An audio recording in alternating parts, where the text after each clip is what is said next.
Yo, what's going on, everybody? Xanthus Vice here. We are back with some more Punishing Gray Raven. Hope you guys have a great start to your day so far. Yep, I finally did it. I was able to at least wake up somewhat on time to do an extra stream for this week before I head out. So, yeah. Anyway, where we last left off, we had continued on chapter 29 in regards to the whole situation with the Red Tide and Norman Company basically trying to get a foothold to their potential success if they were to inherit Dominic's legacy before the rest of the competition.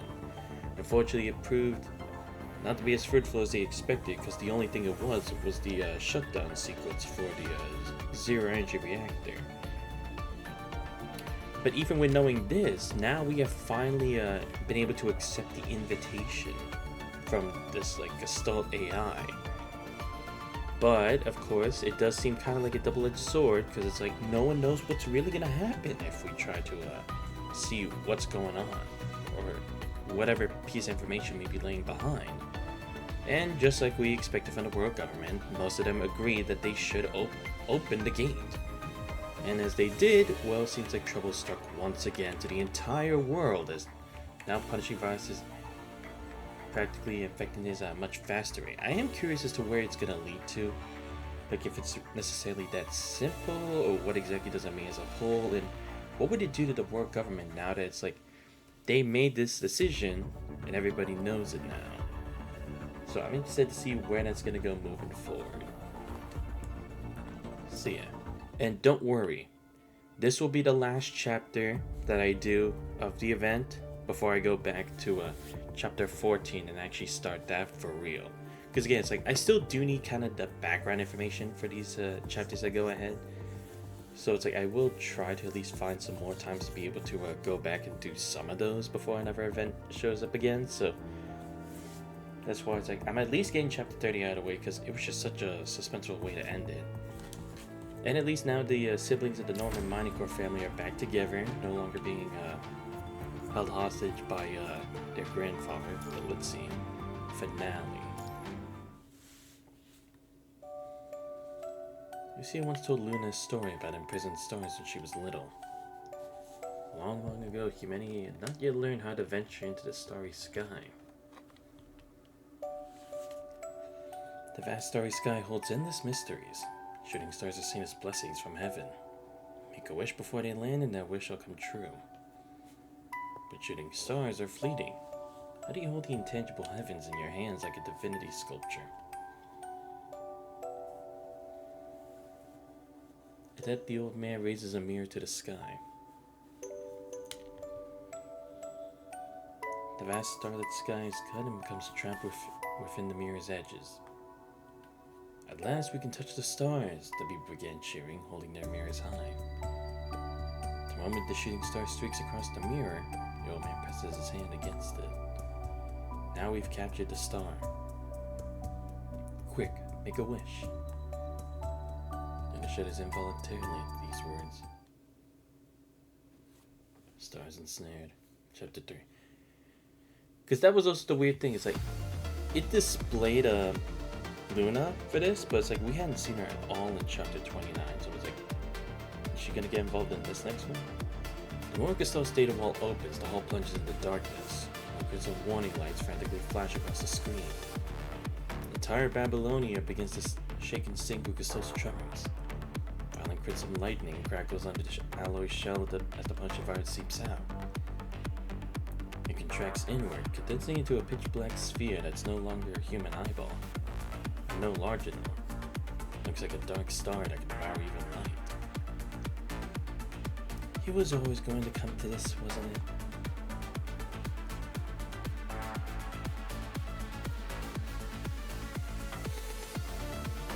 The energy power isn't working. Shit! Follow me.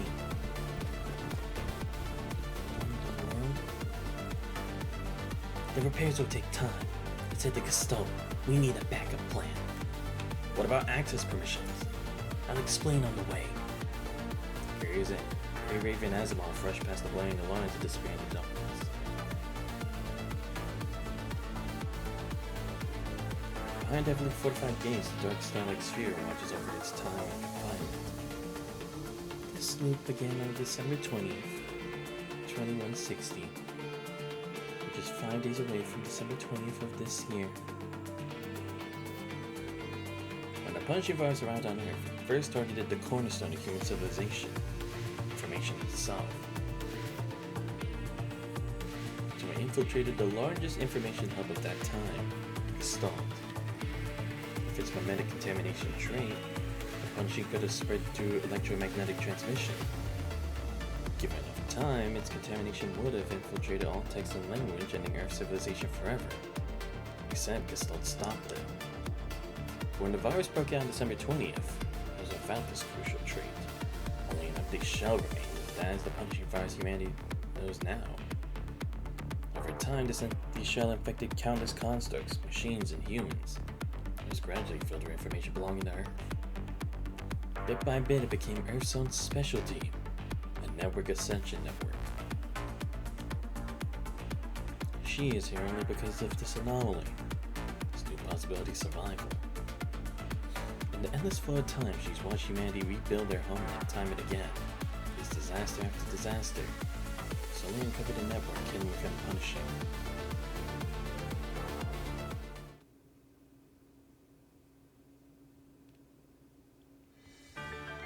It all began when the Construct Squad noticed that the infected machines weren't as chaotic as they seemed. You think these corrupted are somehow connected to each other? Yep. The corrupted that got here later knew exactly how to avoid our traps.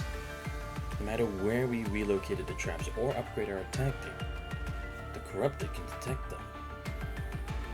The corrupted must be sharing information between themselves, as the machines did when they were still connected to the network. But the network disconnected long ago, and the infected mechanoids were nothing but mindless aggressors. What if... We need to report this immediately. Oh, is like their information getting leaked all the time? Once humans discovered the network within the punishing, they began desperately searching for ways to access the Ascension network once again. Unfortunately, we can never replicate that miracle again. Installing an inverter device in a construct was extremely risky with the technology at the time. The smallest mistake could create a corrupted, or completely haywire in a few short hours. Colin's subordinates had only seen one other special child before Luna. The child and her mother received modifications together, but neither survived.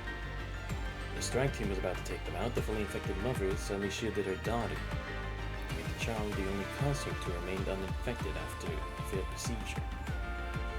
It really is unfortunate. Be it worse, she lived a few more days. Humanity could have figured out whether it was a true miracle or a coincidence. Now, all we know is that it's driven by both the fear of death and the power of love.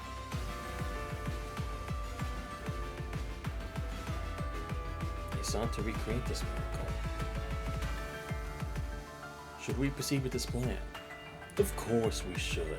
We need more constructs anyway, and we might have the chance to see that again. They wanted to seize this miracle. According to our tests, your body shows exceptional compatibility with tantalum 193 copolymer. This means you have the potential to become constructs. Constructs? They sacrificed countless lives for this. We will take care of these children from now on. If our plan succeeds, they will keep everyone safe as the defenders of this region. Humanity must look through a mirror to glimpse the shadows of the Ascension network. Now it's my turn to protect you. She found the Ascension network.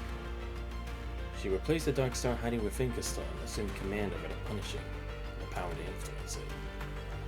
Even if this was just coincidence, even this person might not be Luna. The sea of corpses, someone would eventually find their way to the Ascension network. This masterless calamity yearned for logical commands, with the news awaiting its master.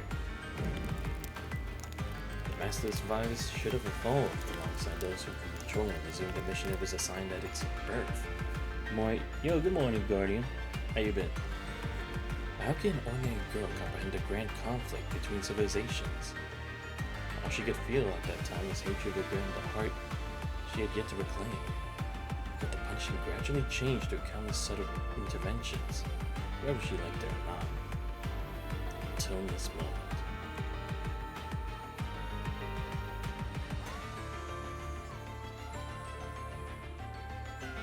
Just as the Dark Star gazes upon Ishmael, she is also staring at the Dark Star that has been imprisoned for over 30 years. Over time, the once empty virus has absorbed Earth-specific information, displacing its mimetic contamination characteristics. But if an individual with agent privileges yields their space to the virus, it will be able to merge with the Ascension network, and the world will be doomed. Luna cannot resist, because she's not been accepted by the refiltering process. The Ascension network, she's just a timely replacement. Agent Zero. Babylonia's current technology, once it is released and lands on the surface, no one will be able to stop what follows. Once it merges with the Ascension network, it will begin to propagate once more, corrupt the way civilization spreads and destroy the future. This ideal approach is to destroy it before it's released, which means also destroying its prison, the corresponding sector of the start. How could anyone bring themselves to pay such a steep price? There's no time.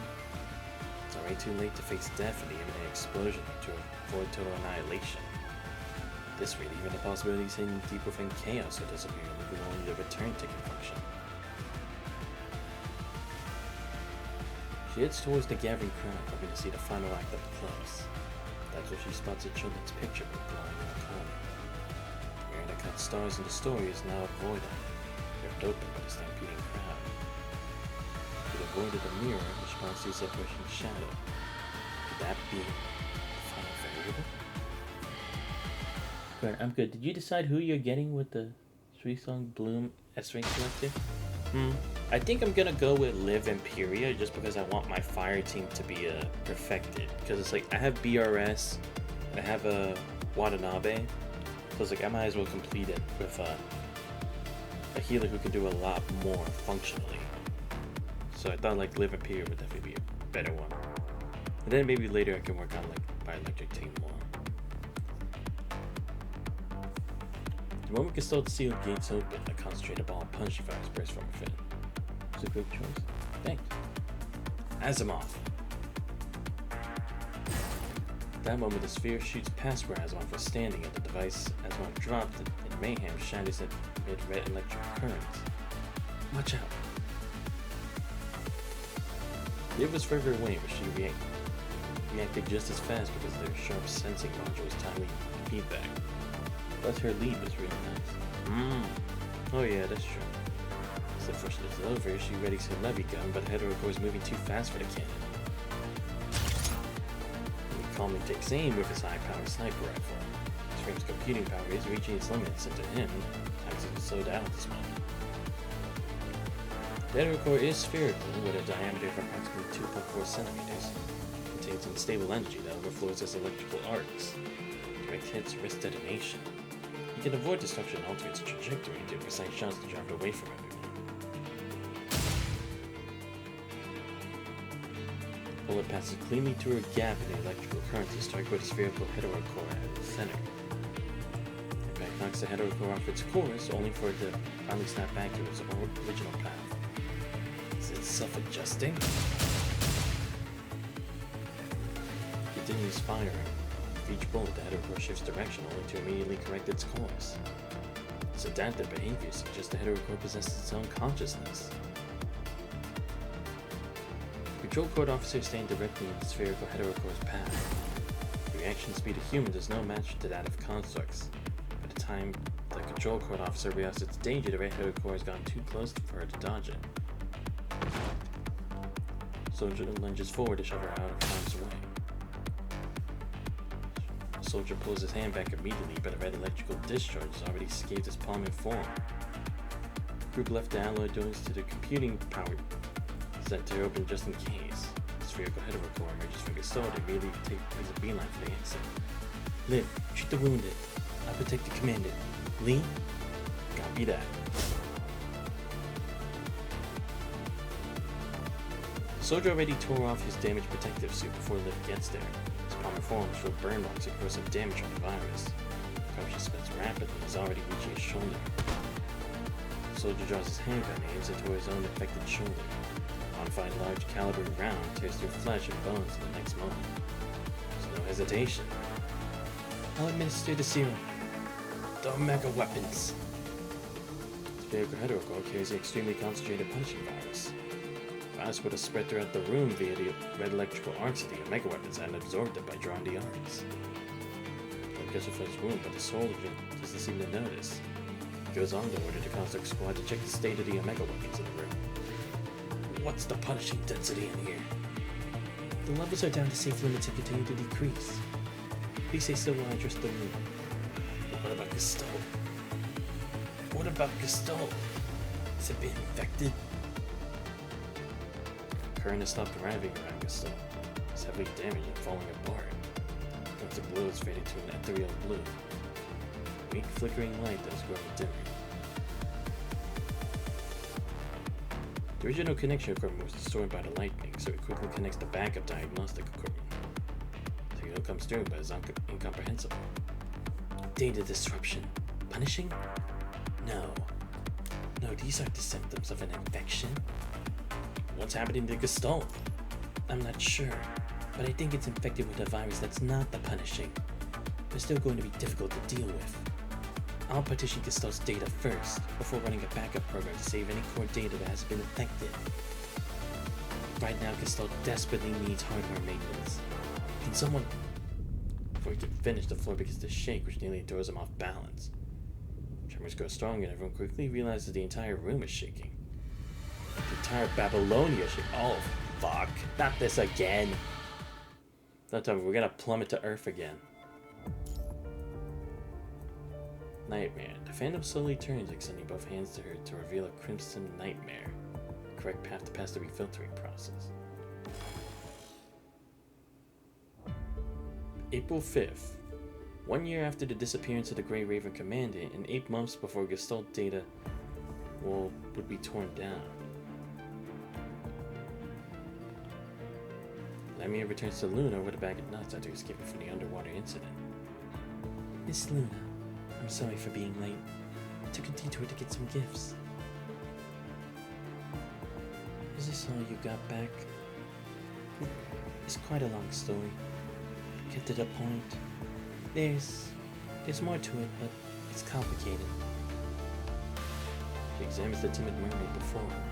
His nature seems to have suddenly shifted in the past few months. She now cares about gifts and has a larger vocabulary. Miss Luna, you already know what happened by the sea, don't you? Roland got back before you did. He told me everything. I ruined Vonnegut's plans. Do you think he might take revenge while you're still recovering? Don't worry so much. You know how meticulous he is, so he would have stopped you right from the start if you really ruined his plan. His absence alone proves he's still hiding something. I might not be particularly close to him, but we're both Ascendants. There's no need for a fight. The girl imprisoned within the crystal takes another look at Lammy. Is this all you have to say? Mermaid finally gathers her courage to tell Luna about what happened under the sea.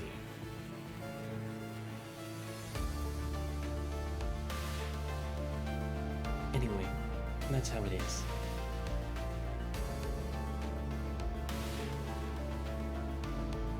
I wanted to bring back the egg, but Cadilla linked her to herself instead.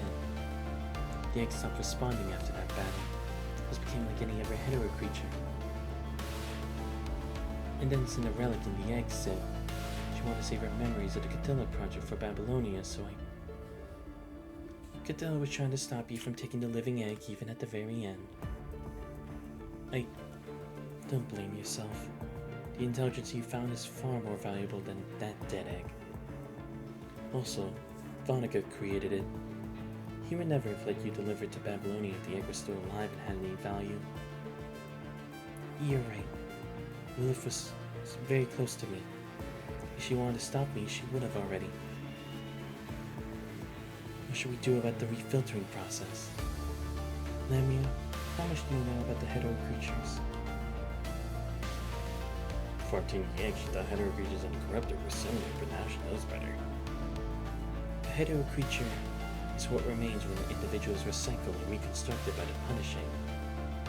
To control the punishing is to influence hetero creatures to some extent, and to determine what forms they take. To pass the filtering, first you must maintain your sense of self. Usually humans are ripped apart when their consciousness enters the punishing. Only a few survive, and that's why we remain so low in numbers. This survival requires not only mind stability, but also favorable opportunities and conditions. In contrast, the Ascension Network determines who controls the punishing by simply seeking out entities with greater information weight. This is why we used to believe that becoming an Ascender required intense emotions, be it love, hatred, or endless void. That egg perfectly met the Ascension Network's criteria. It was a hetero creature formed from concentrated punishing and had a consciousness stable enough. Agents could accomplish so much more with such a tool. Maybe Vanga isn't as omnipotent as they believe. He's just using tools. The agent has done a lot of research on mind fusion. Is it to increase the threshold through patchwork? The patchwork of consciousnesses. That's right. Cadilla, who created all the children, has two distinct consciousnesses. Most of the time, both of them include Lithos himself. Lithos' consciousness was deeply intertwined with Cadilla's. It helped her control both her humanoid form and the Tree of Life. I think Lithos stopped her from escaping until he was forcefully expelled in the end. Lithos' consciousness influenced her, but what about the other one? That consciousness only helped her control the Leviathan beneath the waves, a cradle for the rebirth of the dead. Consciousnesses within the giant whale had always maintained a minimal connection with Cadilla. They are practically unrelated. They might be free from Lithos and couldn't sense the others anymore, but the chains at the bottom of the sea were still. Miss Luna, you're stuck here because you can no longer control the punishing properly, right?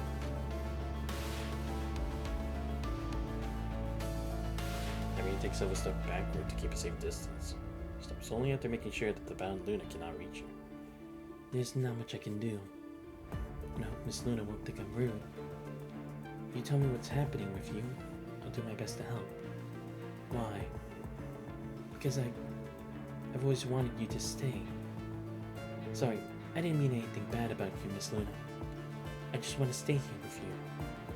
That's why I hope you'll pass the filtering safely, and I can stay in this familiar place. Would that be alright? Luna gazes intently at Lammy. She always thought that this mermaid acts mostly in her own self-interest.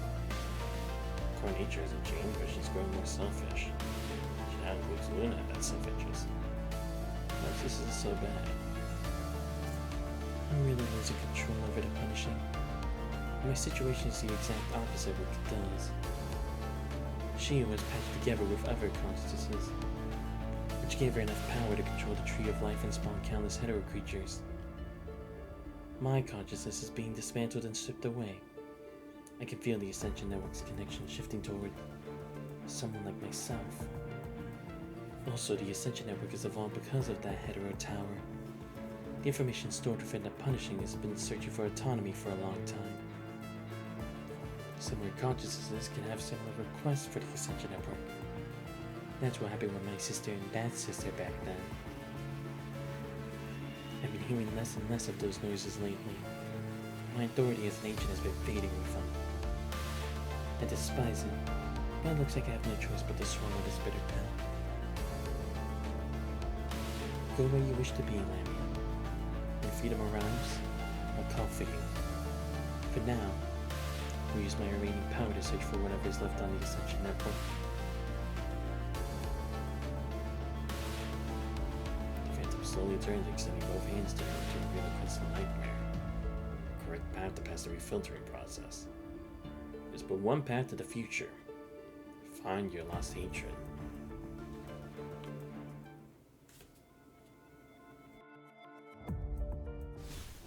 Initializing all Nofrin systems.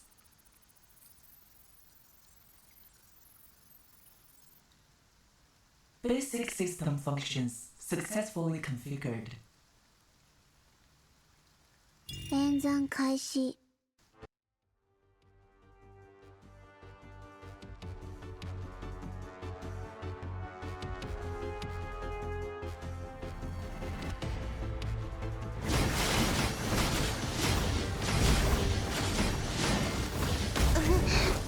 水が。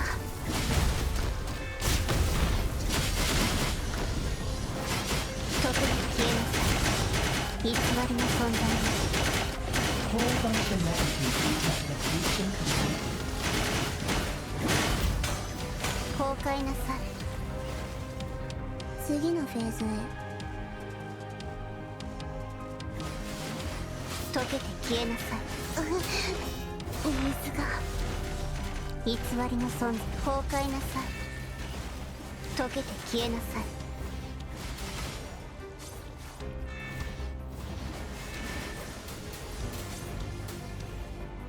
実戦効果は許容範囲内。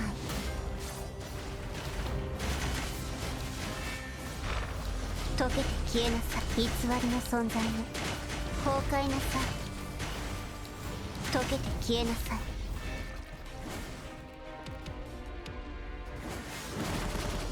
本シミュレーションの理論数値に達する見込み。溶けて消えなさい。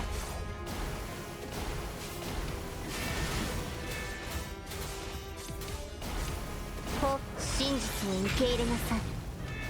引き続き更新を繰り返す必要があります。 Exploring additional functionalities based on all former successful simulations. Oh shit, I'm going against Crimson Weave? All parameter functions That is successfully exactly. integrated. Performance and optimism. Oh shit. No, try to. 溶けて消えなさい。Ah shit. 溶けて消えなさい。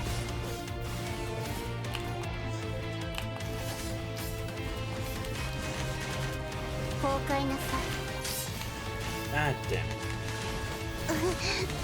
水が。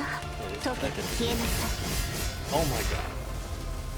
い。偽りの存在に。崩壊なさい。真実を受け入れなさい。これで分身を継続。 Ah shit. I'm stuck in the thing. 水が。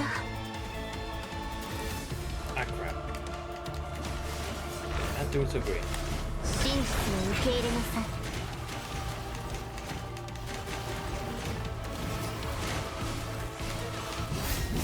No. Be awake. 終焉の音を。 Simulation results align with expectations. Attempting simulation of specific data. Ah damn it. It does. 水が。 Nope. Ah damn it. Now I can pay my action again. 溶けて消えなさい。 Nope. 意識が遠のく。真実を受け入れなさい。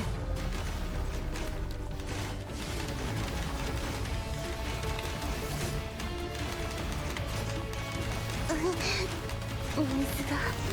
Come on. 溶けて消えな。真実を受け入れなさい。これでデータの基準値に到達。 Simulation results confirm satisfactory integration with expectations. Preparing ending simulation. 生きなさいルナ。すべてを終わらせて。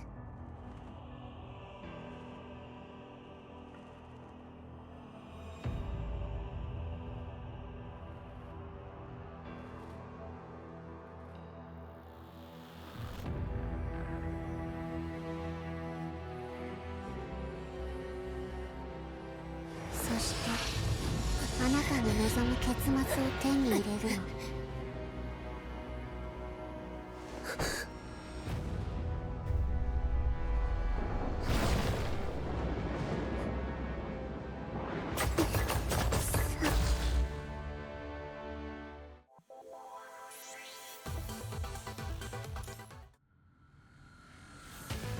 Damn, I was missing something?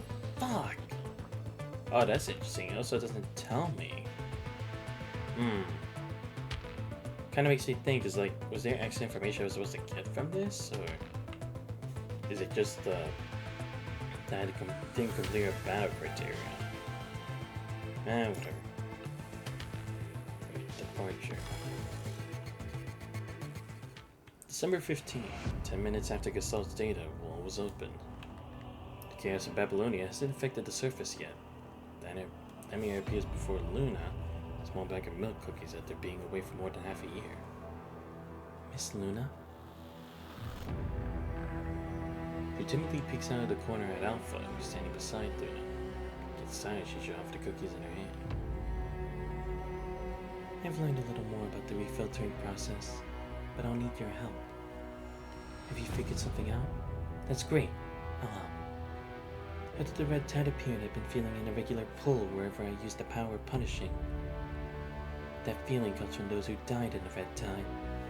I used to dismiss the pulls as noise, but when the static in my mind faded and my diminishing permissions, the voice of the red tide remained clear. If that's the case, I'll put them to use. I'll embrace all the hatred these consciousnesses harbor against agents. It's too dangerous, Miss Luna. You can't maintain your sense of self to tear your consciousness apart. When I first saw the egg in the ocean depths, I saw a future. I was controlled by the egg and turned into a puppet. Staying here will only lead us to the same fate. Is there really no other way? There is. What is it? The fading voices have been showing me another future. They want me to find my lost hatred. Intense emotions can indeed achieve similar results, but to create lasting hatred. The girl closes her eyes. I want to speak at the Crimson Nightmare. I found a way to channel these people's consciousnesses into myself after careful experiments. I must head to where the red tide converges. But first I need to break free from this place. But you failed so many times before. That's because I was still trapped by the static noises. Every time I tried to break free, she would pin me down again. It's been growing more distant in the past few months. I feel she's lost her patience. She's no longer willing to honor my constraints. She'll eventually abandon me when she leaves, and I'll become corrupted. This is our only chance. When she leaves, I'll break free and head to where the red tide converges. As for what's next, after breaking free, Lilla's voice grows fainter. Miss Luna? Now seems to be the right time.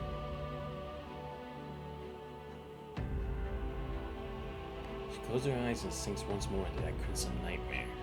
This time she's not just resisting. This time she'll break free.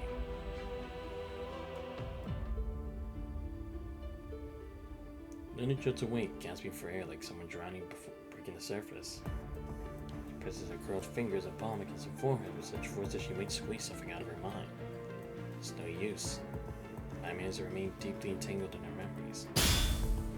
Sparks from the clashing chakram and swords, the feeling of the curved edges splitting flesh and severing bones, down to fallen corpses and the glaring color of vital fluid.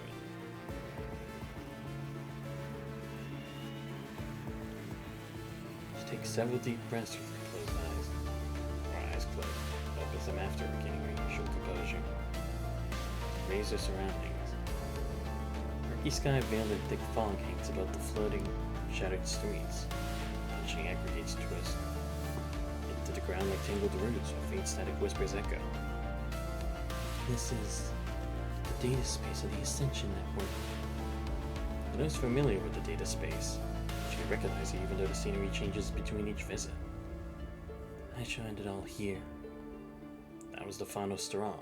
The Ascension network should have abandoned her where she refused and severed the connection, making it impossible for her consciousness to stay in the same data space. When it carefully probes her connection, it discovers that the Ascension network hasn't revoked all of her access. It's up to a tiny fraction. The remaining access, along with the network's commands, acts like a pin, for only anchoring her consciousness within the data space. Certainly has its reasons for doing this, and Luna's all too aware of them. I might just have one last bit of value for the Ascension network. This is an agentless consciousness after all. Or agents, I bet. It's better to let it become nutrients for the Ascension network than to rot away outside. We need to find a way out of here quickly. Otherwise, turns our gaze to the corrupted lingering in the distance. Oh boy. These are corrupted. Monsters stitched together from countless fragments of data. The aggregate of the living now exists in the form of their own murderers. They may seem harmless now, but eventually they'll find Luna, an anomaly with an intact one. Once they find a target, they'll hunt her until she's torn apart. These things are not a problem, but the crucial thing is, looks toward the area with the highest concentration of punishing in that space. Gray and white figures should have been standing there. Now it's empty. Celine. Luna whispers the name that belongs to the static noises. Roland started calling her Celine when she began to drift away. She knows for herself that the puppet who had inherited her authority and remained loyal to the Ascension network had already left. Time is running out. This is our only chance. The Ascension network is trapping my consciousness here. I must be using the punishing crystals that bind me in the physical world. If I can find a nail holding my consciousness in this data space and destroy them, the punishing crystals binding me in reality will shatter as well. Nina closes her eyes to focus her senses and locate the general direction of the nail binding her. Discover something else during your exploration while searching for her target. Something's off with the Ascension network. The data flow is too fast. The whole system seems tense. For her permission, she cannot sense anything more. I must stay on high alert.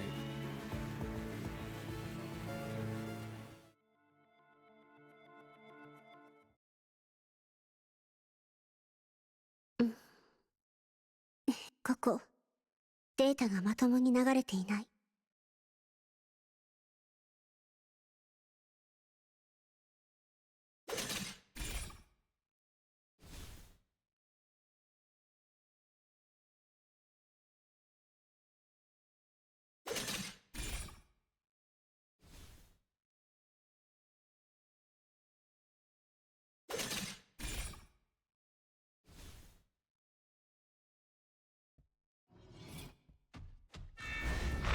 これで全て滅びる。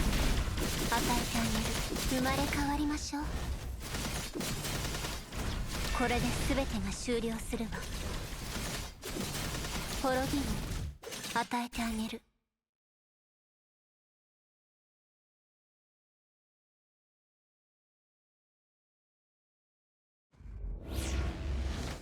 この中にこの縛りを解く鍵がある。でもこのエネルギー、そのまま入ってもいいけれど、エネルギーの流れからしてポイントを順番に破壊した方がリスクを抑えられそうね。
生まれ変わりましょう。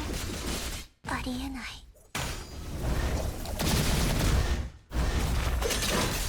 滅びる。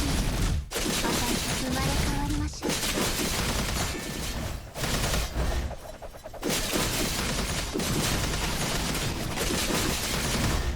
滅びる。与えてあげる。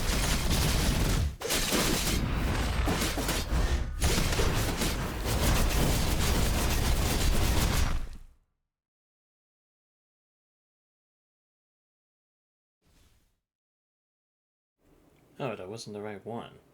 Okay. What if I do this? Okay, guess that's correct. What about this?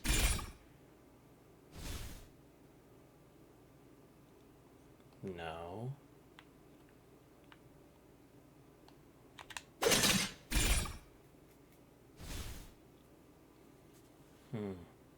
No, that's not right either.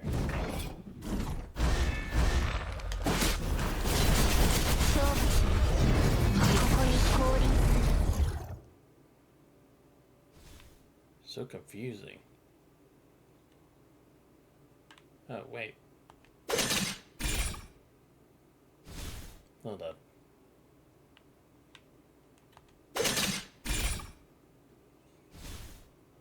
Yeah, I guess I'm supposed to get all the blue ones then.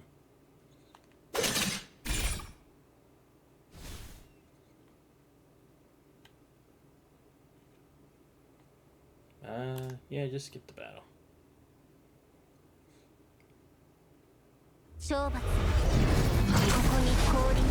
There we go. Thank you. Much better. So that's how I do it. Nice. I passed the trial.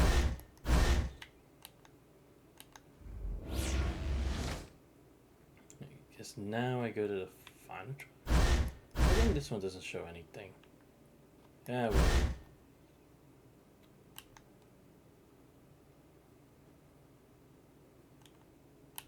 Yeah, I'll just skip it. It's not really doing anything for me, so I might as well. 速やかに終わらせましょう。これすべて懲罰。ここに降臨する。懲罰。ここに降臨する。ありえない。Don't try to dodge it.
Nice. これが昇格ネットワークの力よ。わかった。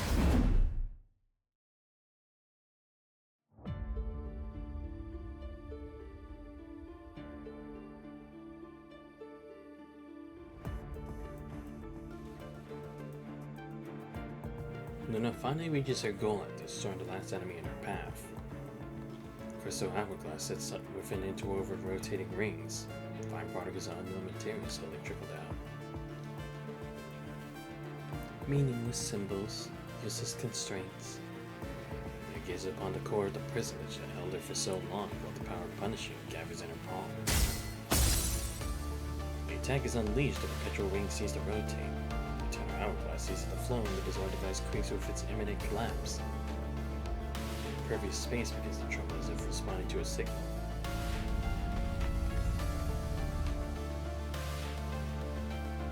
Luna maintains her expression as blood trickles from the corner of her mouth. The tongue grows even more detached. I refuse to write with your pen and paper, or to think within your prescribed boundaries. I have my own solution. Whispered words carry the weight of a command. Space itself shatters in response. Luna slowly releases her breath from the vast darkness. The chains are finally broken.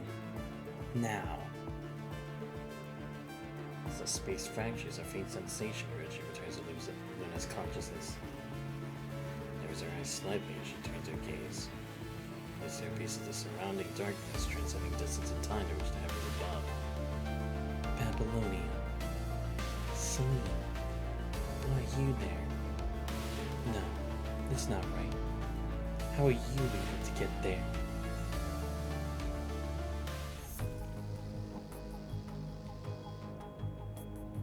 Time seems to flow fast and slow at the same time. Celine opens her eyes again and she finds herself high above the void on the territory of humans. Using constructs hurry past Celine in all directions, yet no one notices her.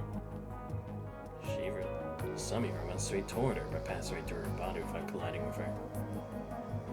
Babylonia. If I could destroy this place. Celine focuses intently on her surroundings as data and theoretical solutions cascade through her consciousness like a waterfall, only to be systematically rejected. Insufficient power. New plan suspended. Prioritizing original objective. Clue confirmed. Contamination memetics. Celine closes her eyes as her perception, elevated to another plane by the Ascension network, extends like branching tentacles throughout Babylonia and continuously feeds information back to her. Prelude. The United Declaration. Contamination memetic survival duration. Over 1 year. Power system destroyed. Gusteau will be directly affected. Communication system destroyed. Agent Zero is directly affected. Celine watches as the engineering staff rush to repair various facilities in Babylonia while construct teams set up temporarily local communication devices at different passage nodes. She also sees deactivated Omega weapons. Deeper from the clean zones cleared by the Omega weapons, she finds more deeply hidden contamination memetics. You're all fighting. The contamination memetic will vanish if Babylonia kills Agent Zero. Celine speeds up, follows the trail of clues until finally somewhere in the data she finds her target. Before she can speak, Agent Zero suddenly turns to attack Celine. Something indecipherable burrows into her body, corrupting and altering Celine's perception and consciousness. What are you doing? Who are you? I don't understand your confusion. You are the Ascension Network's connection point in Babylonia, so you should know it all. The Ascension Network needs your traits. I'm here to help you break free. And let me be devoured by the Ascension Network as nutrients. That's not worth it for me. How could you? Isn't completing the filtering and Ascension the ultimate goal of the punishing? Zero falls silent because this line of reasoning aligns with its core logic. That would have been the case if Agent Zero didn't have the consciousness to contemplate everything in this moment. Why is it weighing these options? Why is he even considering these? Personality. Dominic, what have you done to me? Dominic, is that any of the reason you're refusing to cooperate? No, it's nothing. Let's leave the matter of me being devoured for now. How do you plan to help me break free? I'm connected to the Ascension network, but it can't help me escape, or I would have returned to the surface long ago. I know. You need a physical vessel to leave Babylonia. That's why I'm here. That is a good plan, but I have a condition. I will choose where we merge with the Ascension network. That's not the problem, but I must tell you that humans have reclaimed control over many areas of the surface, such as the clean zone. Why would you choose a place like that? Would you believe me if I said that Inverhetera Tower in the clean zone can help the Ascension network acquire my traits? Why are you trying to emphasize doubt as an emotion? You really are. Sound the system rebooting. It goes through to space. So emergency repairs begin to take effect. They just won't let up. Let's get it on then. Incompatibility caused extreme discomfort for both Agent Zero and Celine. At least they can still move with difficulty. Commence operation.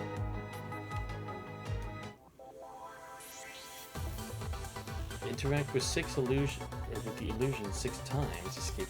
Oh, okay. Yeah, so it is just an extra thing that happens in there.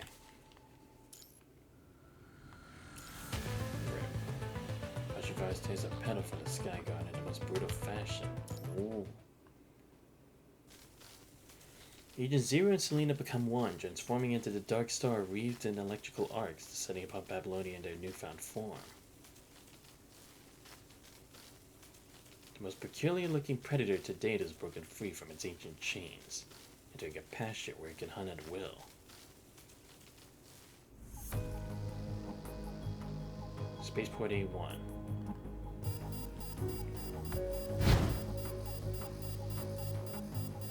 Captain, Noctis is causing havoc.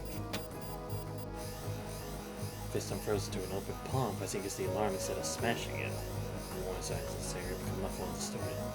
Don't talk nonsense. This thing's just too noisy. I'm just trying to shut it up. Where's the enemy anyway? Better not be a false alarm, or someone's gonna be in trouble. The only one in trouble is gonna be Noctis. What's your problem? Listen here, don't think I'll go easy on you just because we're on a mission.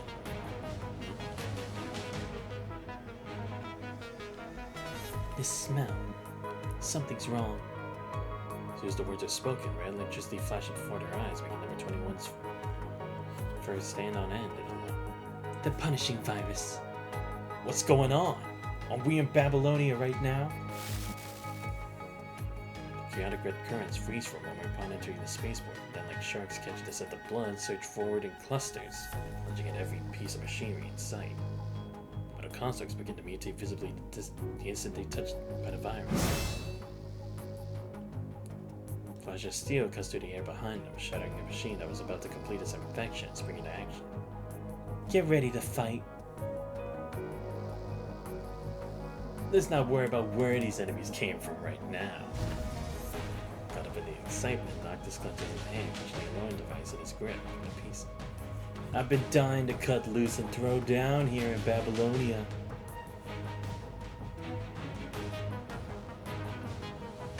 Residential district.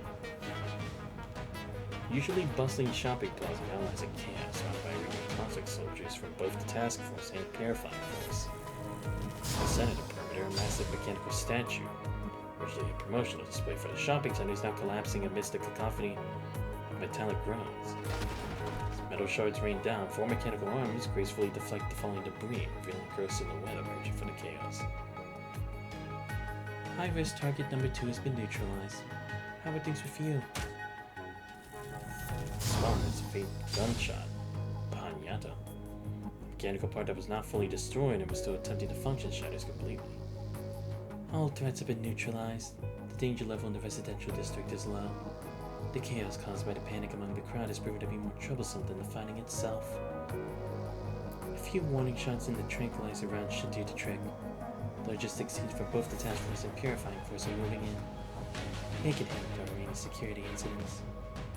Stay alert. The residential district is never meant to be a battlefield. We need to be even more careful here. Let's move on. We need to do what we can to lighten the burden on the others. Copy that. Babylonia response to the danger has been swift, but it faces an enemy that defies all contingency plans. The mega weapons cannot protect every corner of Babylonia. Beyond their purification range, the mechanical equipment corrupted by the punch device is called Berserk, launching indiscriminate attacks at everything within reach. This unleashed monster runs rampant through Babylonia, leaving no place untouched. The commercial district, combat preparation rooms, the resource processing center, and Star of Life have all fallen prey to its rampage. Speaking of human hope, now teeters on the brink of the collapse. Engine level. Compared to the other districts, the engine level remains relatively stable. The engineering force is always on standby in these critical areas, supported by large-scale mega-weapons for control.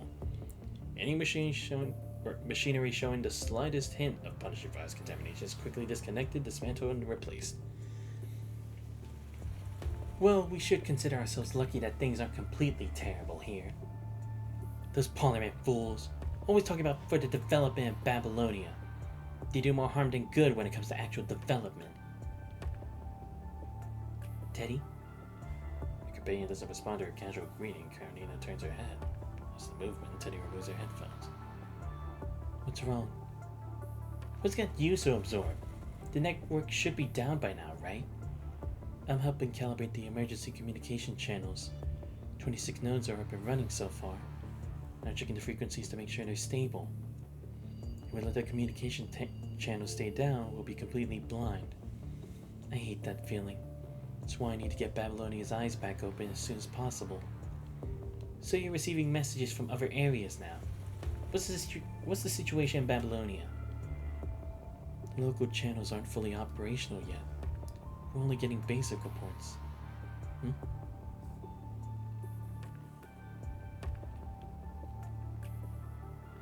Is there a problem? Not really. It's just that something feels off to me. The damage in the other areas seem a bit different from what I expected. But with the limited capacity for sending and receiving information right now, I can't be sure about my judgment.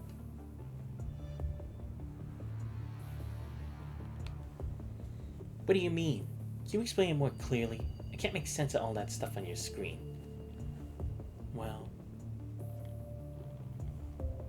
you know how building a house starts with laying a foundation, right? Well, whoever is doing this isn't thinking along those lines at all. They've hardly even dug into the ground.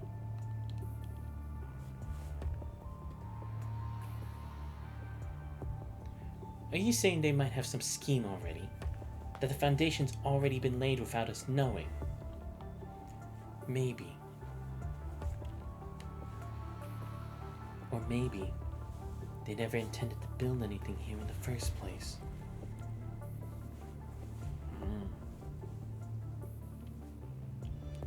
Gestalt. Full communications have been restored, but basic status checks across different areas are not possible due to temporary channels.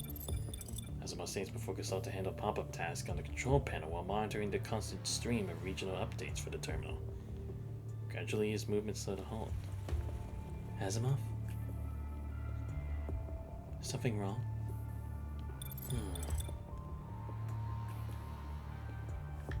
Something's wrong. Something's wrong. Gestalt is a cage. So is Babylonia. Prisoners who are left might seek revenge against the guards.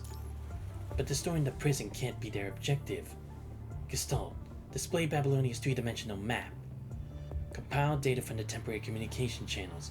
Mark all areas with different colors according to attack severity and classify them roughly into high, medium, and low.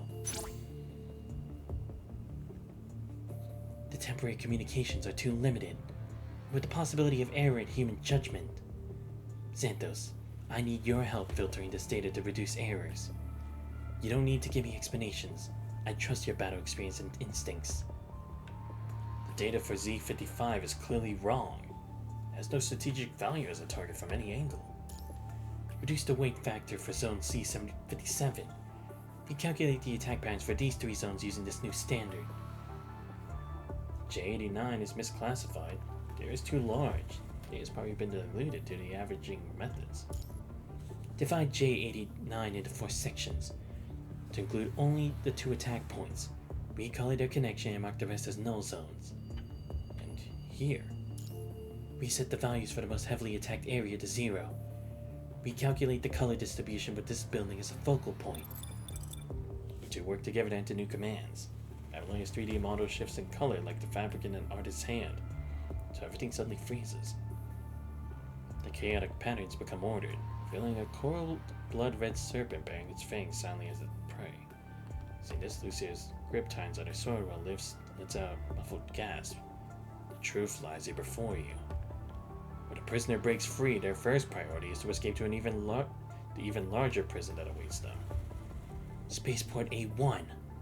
That's it. Spaceport A1 is its target.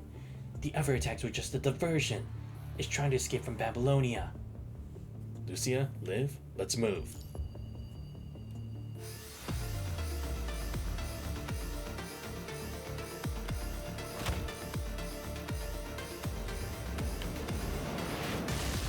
Charge punch says the corrupt flying graceful. Oh right, but they're here, right? Yeah. Vera's team. Noctis triggers the bomb planar of the corrupted. As a fireball erupts, devouring all nearby enemies. Perfect! Never thought I'd get to blow stuff up in Babylonia like this. What a blast! Captain, you see that? We cleared them all. We shut off that annoying alarm now. You're making more noise than the alarm. I could barely hear the terminal's notification over your yelling. Terminal? Isn't the comm system down? When that piece of junk start working again? You idiot. Even I know the things we dropped earlier were meant to help the terminals work. Only you are clueless. Anyway, Cap, what'd you get? More enemies somewhere? Perfect. I'm not even done with my warm-up. Let's keep this streak going. 2 cryptic messages. Stay alert and please be careful. Before Vera could finish, the port's barrier, Stark's defensive wall and all of Babylonia shattered through with a deafening crash. Armor's black sphere appears in the settling debris, crackling with intensifying electrical arcs. It grows heavy as waves of pressure build around it. Blinding flash erupts with deafening electrical discharge, and every single alarm in the spaceport falls dead silent. You're going to take a moment to recover from the shock. It's quiet now. You be quiet too. Bicker as they grip harder onto their weapons. Slowly move to flank Vera, taking up defensive positions against this unwelcome intruder. Out of the way! While the sphere stirs, Vera springs into action. Controls a blade in one fluid motion, swings ruthlessly and Noctis. Terrifying blast, far more devastating than it appears, obliterates the space at the spot where Noctis had been. Whoa! That was fast. Looks like we got ourselves a worthy opponent. Save that for after we're done. Number 21. Electrical art moves even faster than 21 could dodge. Sharp rings out from afar, so his target. Black spear shudders from the impact. Electrical arms veer off course. Which one was to send crashing to the ground. Get her back. Huh? Why should I? Just do it. 21. Noctis glares at the newcomer right quickly hooks number 21 up and leaves the area for the Vera. Was it you who sent the messages? Don't even bother. The commander isn't here. I've been tracking it by myself the whole time. I wouldn't be so sure about that. So what exactly is this thing we're dealing with? It will reduce Babylonia to its current state. I don't know much more than that, but... He fires another shot at the speeds, forcing the sphere back just as it starts to move. 2 fighters and their target continue their tense standoff. This thing is trying to escape, without a doubt. I see. That's why I showed up at the spaceport. Come and go as you please. Just who do you think we are? Stay calm. We can work together to drive it back. We need to at least keep it away from these spacecraft. After that, you can do whatever you want with it. Never mind. That's too much work. There's no time for arguments. I'm not interested in playing games. If we could drive it back so easily, how did it manage to leave you all the way here? We still have to try. That won't work. I'm only saying that because I have a better plan. Knock this. Right here. Blow up all the spacecraft. We'll see how we can escape then. Now that's my kind of job. You... Like this makes it move, the Metroblex sphere refuses to stay on this where we're doing like... Ah, so it is. It's trying to use it to escape. It there's no other choice, they reluctantly creates an opening for Noctis and Bear. I hope you realize we're here to solve Babylonia's problems, not become one of them. Troubles are all the same. Just tell me if this will stop it or not. As blades clashing and bullets rattling, their army continues as they drive the dark sphere through explosions. The sphere can do nothing but watch a spacecraft after spacecraft breaks apart until finally. Captain, just one left. I'll finish it. Like his words act like a trigger. Electrical arcs around the sphere suddenly intensify, crackling, growing in density. It's about to burst. Stop it! I can tell. As if nothing existed but a silhouette of the final spacecraft. Noctis, move away. Bring it on! Noctis does not retreat but lunges forward, with the enemy charging at him at full speed. Savage Granny runs the safety pins for 2 explosion, hurls himself toward the target. Captain, go! Who? Flash of steel catches the loose explosive, redirected it toward the spacecraft. Nice. 1 second slower, you'd have been toast. Commandant? Good work, Lee. Work it out. Took you long enough. 2 score greet each other briefly before emerging from the dust in small clusters, circling around the dark sphere to suck among the debris.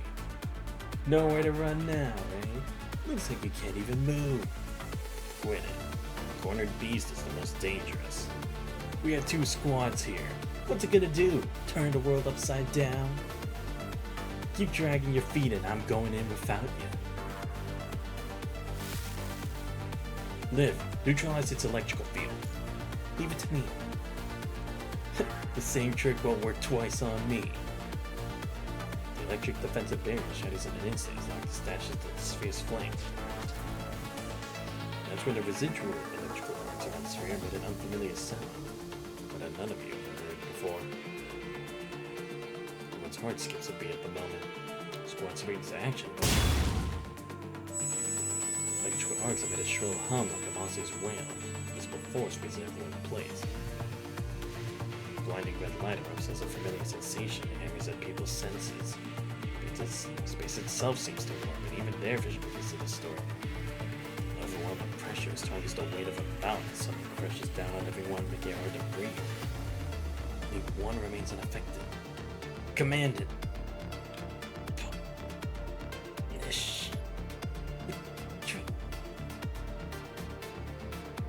Mary grits her teeth as she forces out the word, kicks Noctis toward the space products and with her trembling body before grabbing number 21 by the collar and making a dash for it. You see her lunges immediately at you, trying to drag Liv out along the way. Black Sphere trembles once more, as I'm going to force more urgent than before, paralyzing pressure intensifying. Everyone but Lee suddenly loses the ability to move, collapsing to the ground. Oh right, yeah, because he's still unaffected by this. Terminal emits a sharp alarm, but it usually signals only one thing. The concentration has reached a critical level. Crimson powder is rapidly spread outward from the sphere's center, and the entire point trembles under a grasp. There is no need to breathe. His expression goes tense as he watches the scene unfold. His gaze shifts between the glass figures on the ground and the sphere before he has found a decision with visible reluctance. Damn, shit's getting crazy. I like it. Convergence. Shackles have finally been released. On December 15th, Spaceport A1, the central transit hub of the Space Fortress, while on the petals that belong to the most dazzling flower in Babylonia, is engulfed in a highly concentrated punishing virus. The vast crimson glow looms ominously, almost as if it could devour everything in its path. At last, the influence of the punishing reaches a boundary and stops. After 1 hour and 32 minutes, the spaceport, completely transformed by the punishing fire, a bunch of corruption, rips itself away from Babylonia like a living creature. Bit by bit, it begins to fall toward Earth. The turbulence for the tear affects all of Babylonia, forcing it off its original orbit, triggering a cascade of structural failures across vast sections. As the wicked spaceport plummets, intermittent explosions tear through its surface, each blast ejecting fragments of its structure like a sentient being devoid of emotion. It adjusts its descent by shedding its own flesh piece by piece. Its final calibrated trajectory points directly at the clean zone on the surface. That tower reaches to the sky stands. 通信が復旧されない。空中庭園は何を？あれは一体何だ？警告、ハリシングノードに異常あり。警告、ハリシングノードに異常あり。墜落の方向は反二重強盗だ。In that instant, light flash engulfs everyone's vision. The Inver Hetero Tower emits a deafening drone. Mournful wails implementing an entire era. Once piercing alarms warning of rising punishing concentration. Employees who had only earned their clean zone credentials last month run screaming from the burning room, throwing themselves into the lingering white light outside.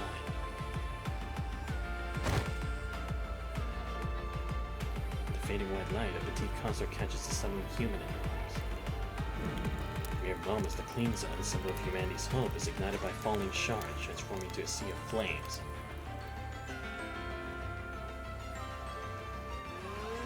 Ringing their ears because of the fate, alarms and cries help flood in. Despite their early warning, the flames still manage to reach those who can't escape in time. Hey, the support unit over there! Come up these people, quick!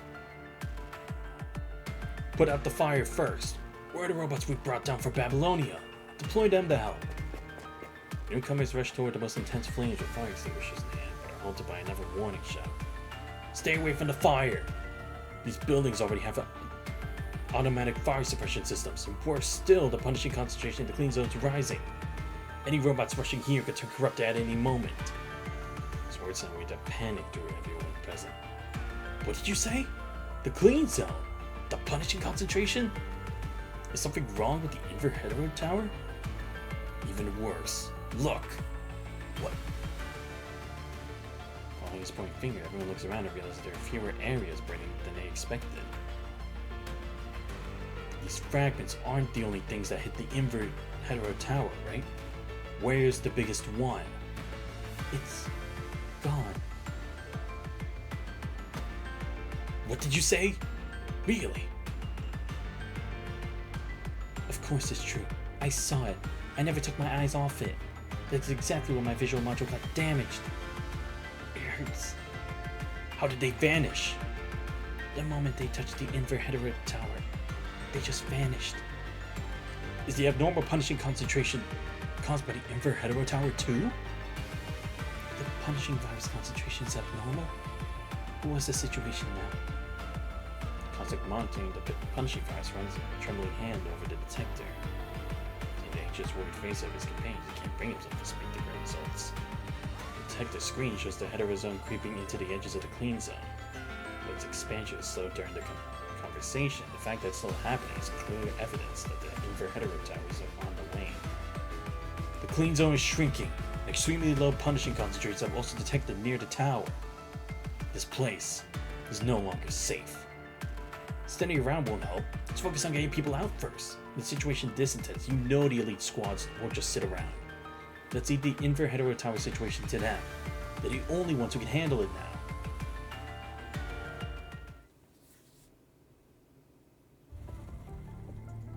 The setting sun bathes the land in its dying light. Half an hour after the fallen spaceport A1 vanished into the Inver Hetero Tower, Grey Raven finally leaves the chaos of Babylonia behind as they approach the clean zone. According to the environmental scan below, the fire has been contained. But your concerns were right, Commandant. The clean zone is no longer free of the punishing virus. If this is caused by another interference with the Inver Hetero Tower... Commandant, are you feeling alright? I'm perfectly fine. It seems there's no mind beacon corruption this time. But great. Of course, when the world government does something wrong, they make someone else clean up their problem. Great. Yeah, not like you guys didn't cause this problem. Why don't you solve it for once, dipshits? The clean zone's gotten smaller, but thankfully the area around the tower still has low concentration levels and hasn't returned to its former state. We can't let our guard down yet. Even though the increase rate is slow, the punishing virus concentration near the tower is still rising.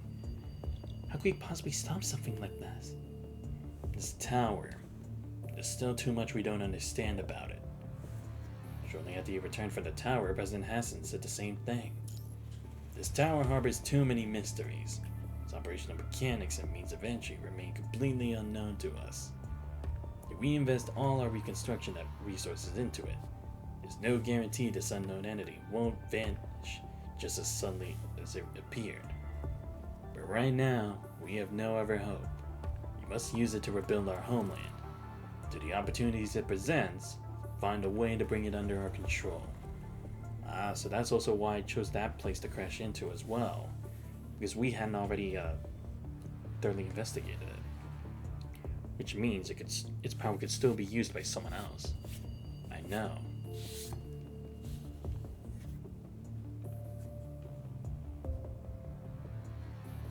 One after the Babylonian spaceport A1 crashed into clean zone, the transport vessel from Babylonia finally touches down at the edge of the disaster area. It's Grey Raven! They need to stop their current task and hurry over, delivering their report of damage. The situation isn't critical yet. Most of the clean zone territory swallowed by the heterozone is made up of uninhabited and undeveloped areas with no defenses. That's a relief.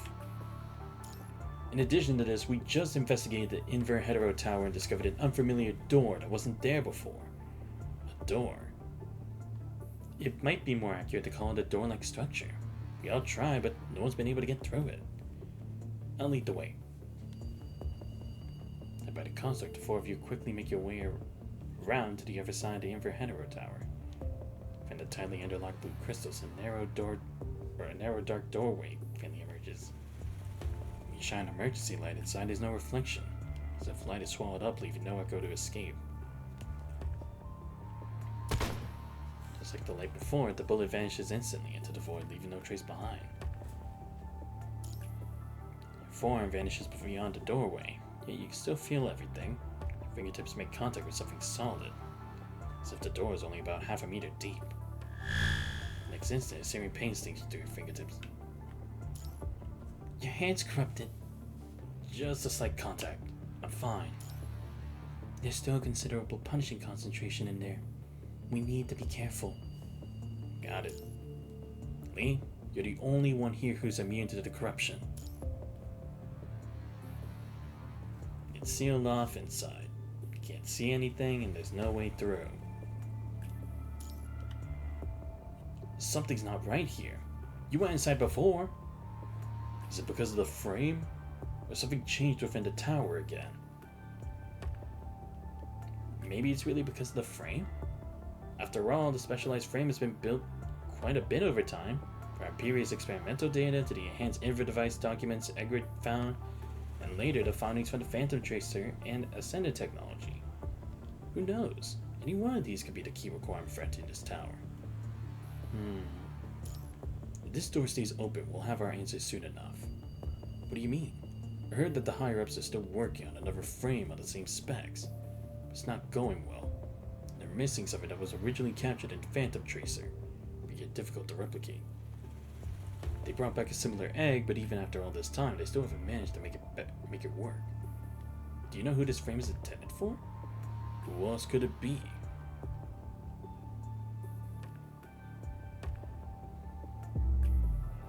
Is it an illusion or a premonition? This tower will bring about something irreversible, yet he can no longer enter it. Why? There's a dull ache in the depths of his mind where his indecipherable voice whispers secrets missing in his memory. What exactly have I forgotten? Once you leave here, you will lose your ability to see the future and interfere with time. You will forget all that you have seen about the past and the future. You will never get to change the past again. Everything that has happened here will be erased from history. Even so, are you sure you do not want to go through this gate? Most of this should have vanished within the tower still fall like scattered fragments. He dimly recalls answering someone's question, but the memory feels distant. No matter what the future is like, I'll find it together with them. Lee, what's wrong? It's nothing. Even though some things are inevitable, next time when he's fully prepared, I'll face them together with everyone.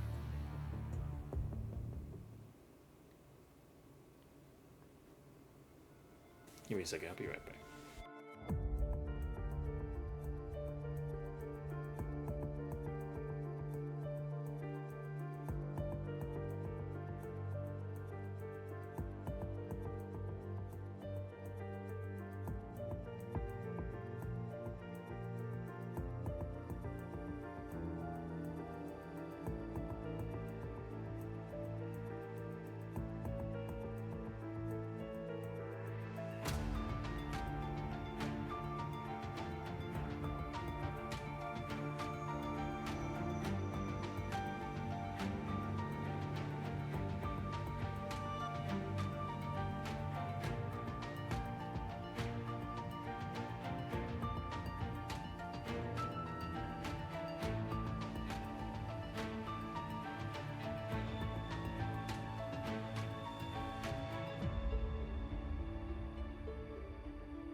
After countless struggles tearing at her very being, the long-standing shackles that bound Luna finally met their end.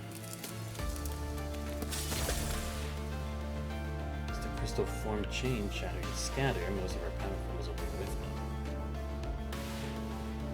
Now Luna could no longer sustain her usual hover, left to walk through the muddy ground on frail necks, more fragile than those of any morning coaster.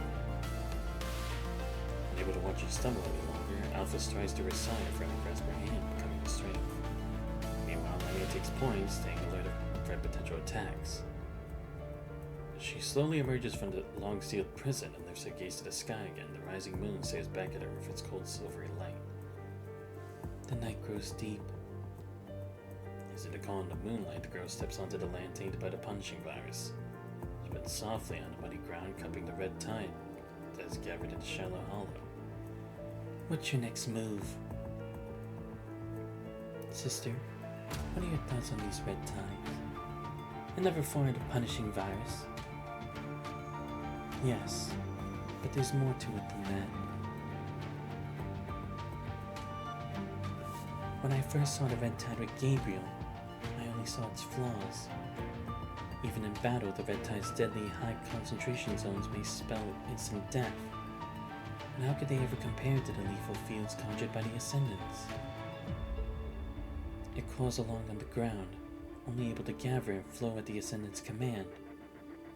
It can't be controlled with the precision of punishing, but can't be wielded as a weapon. It certainly can't be integrated into a frame. The first hetero creatures were merely Gabriel's playthings, arrogant yet fragile. Their way of devouring life through tidal surges was meaningless, nothing more than mindless slaughter.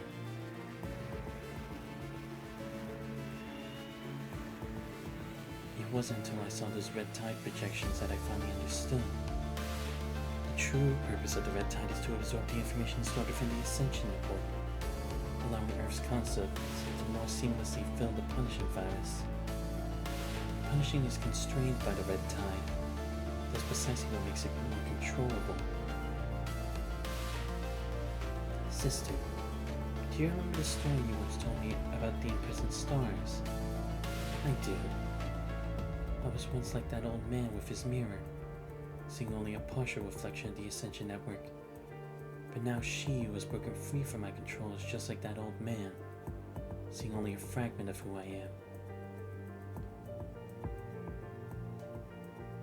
Next, I need to use the red tide to achieve an effect similar to that egg, using the refiltering process to restore my frame's power.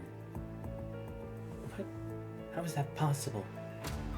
I thought I could spend so long preparing for the egg. We only have one day at most. First, we need to find someone who can weave the red tide. Are you talking about Lithos? Sure, he does handle the red tide quite skillfully. If Lithos were really up to the task, Vonnegut wouldn't have needed any need for Cadilla. Besides, if my guess is correct, he'll come to us of his own soon enough. We all need to search for him. Lithos, what's he doing here? I spoke with Vonnegut not long ago. What did you discuss? He just confirmed some theories I already had. Nothing useful beyond that. However, he did warn me to be wary of Cradle. Cradle? That humanoid hetero creature that appeared recently. Why should we be wary of her? I only learned about this hetero creature from Roland. She's similar to Cathilla, but more complete.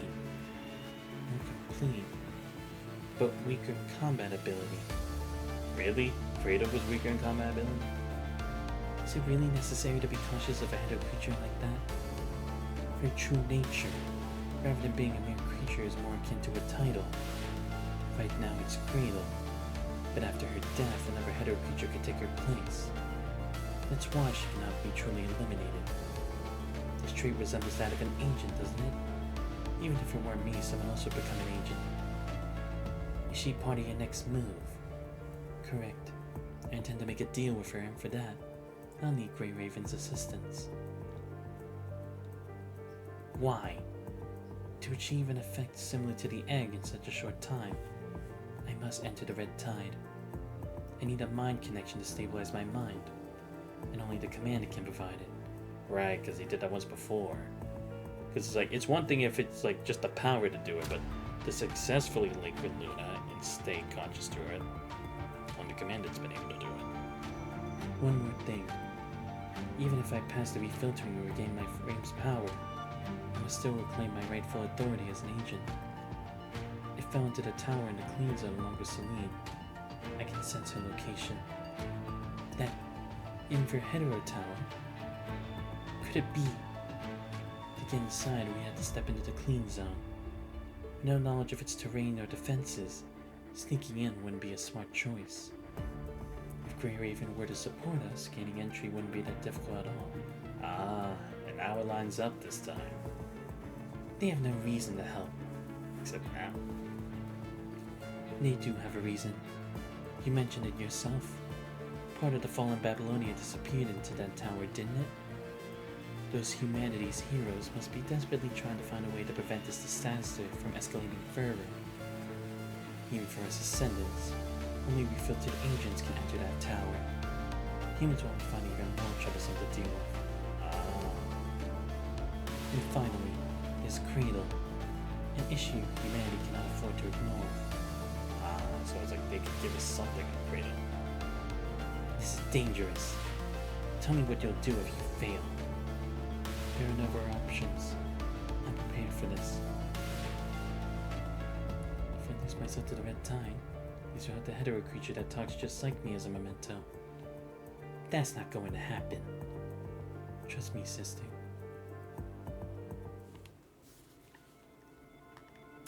Last verse.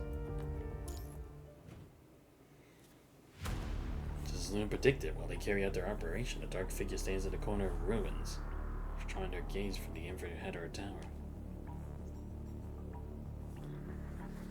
Are you leaving, sir? Young man walks over, cradling a small crimson doll wrapped in a blanket. That's right. As the humans modified the tower's core, it became contaminated once again. While this is bad news for humanity, it's now back in a state where it can be entered once more. There's only one thing capable of inducing such a change in the Hetero Tower. Upon hearing these words, the doll in the young man's arms gently lifts her head, gazing toward the tower. It appears Dominic has failed to find a successor. We must advance our subsequent plans ahead of schedule. Damn, dude, how many enemies did Dominic have?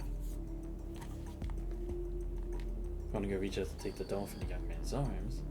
She curls up defensively as if recoiling from his hand. Take her with the blanket, mister. Have you left everything else to Lilith? Lilith remains unaware of how her source of power differs from Luna's. I've only provided her what was necessary. Next, you will take my place. Bring this gift to Luna and become an Ascendant under her command. Only through Luna can you maintain your status as an Ascendant, and when necessary, intervene with Lilith's affairs. I understand. I've already warned her of the potential dangers. As long as she doesn't team up with beings like Cradle for her own selfish reasons, there's no need for you to worry about her.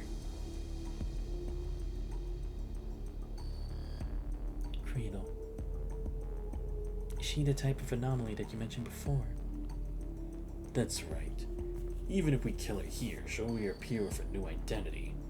If not as Cradle, then as another character. Until the right person takes this position. How did things come to this? It's not just technology that was brought back from the future. The problems of that era came with it.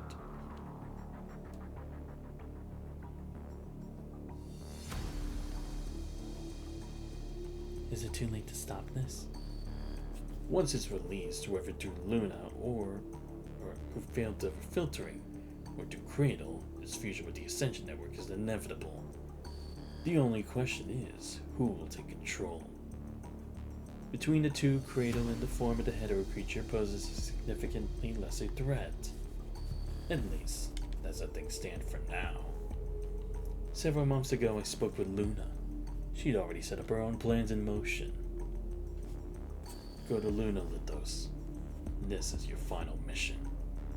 Once this mission is done, you're free to do as you please. Seek your own death, or choose to live on. Now that I've heard Rose might still be alive, I'll stay alive. At least until I can verify it myself. Would you say goodbye to me? Haven't we said goodbye more than enough times already? That man lowers his head. He knows every goodbye marks yet another failure for the person standing before him. He's already tired of failure. Maybe it's time he accepts that. Yes, we've had more than enough. The number of failures have been more than enough. Even so, a tremor finds its way into his voice. Whenever you suddenly change your orders or your attitude shifts, I know it only means one thing. You've just come back from another long journey. I too hope this is the last time, so you can fulfill your wish sooner, but... Man offers no response and shows no hesitation. Since this is the last time, may I ask you a question? Mister, the person standing here before me is not Professor Kilgore Trout who saved me from the orphanage, right?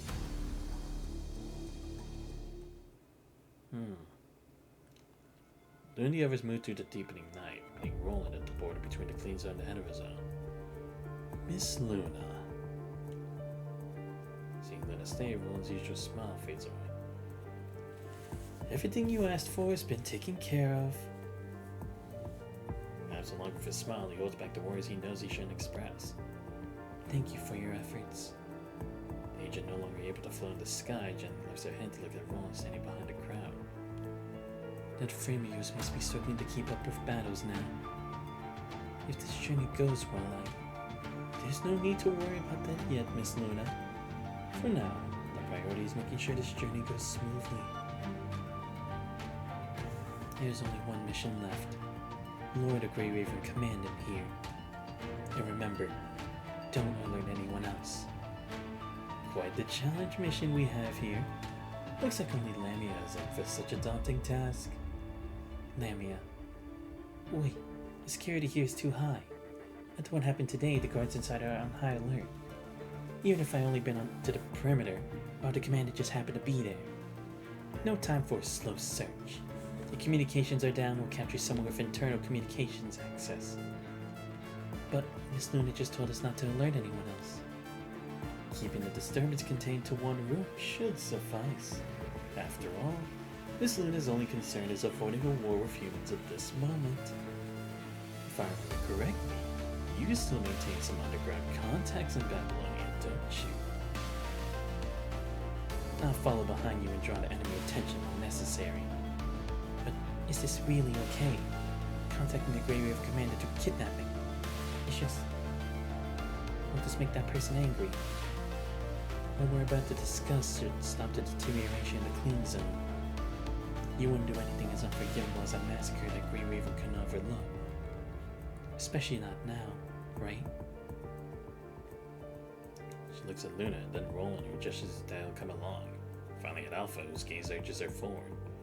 Of her choice, she nods reluctantly. Right. Wait for me here. How long has it been since she last saw the Grey River Commandant? She can barely remember anymore. What kind of expression will that person have upon seeing an agent again? Hatred? Fear? Or perhaps the agent has been expecting her all along. But that person is completely shocked. That might be quite interesting. Will this make that person angry? With lingering uncertainty, Luna takes another step toward the clean zone. The body feels unbearably heavy. She hasn't walked in a very long time, let alone covered such a distance. Grey River sees it like this, though immediately knows something's wrong. It might strike before the crucial matters can be discussed. It must return to her original state, even controlling punishing again will make her go haywire faster. Right. Want to show it's like, you can't try to take advantage of us in this deal. Because, like, again, it's like, I'm still in the best interest of Babylonia, but there's no way to not say it's like, we'll make contact with them and tell them about this. As the corruption worsens, she clutches her arm, really keeping her frame stable as she rests into the air.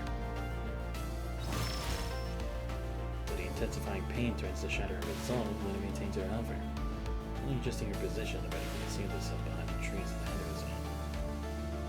Someone's come. What are we supposed to do now? We finally had hope of it at Raps, and now it's gone. They're investing so many resources in this clean zone. Rest hope. Did we ever really have it at all? The Infraheteor Tower appeared out of nowhere and we never understood it. It was the same with the Ascendants before. We hadn't even the means to control them nor the chance to understand them. We should capture those Ascendants again. Then we can improve the specialized frames too, just like... Look, shooting star.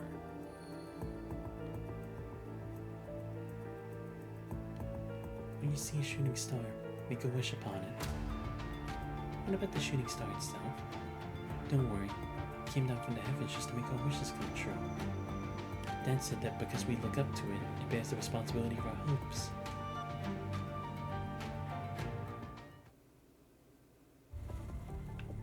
How's the situation?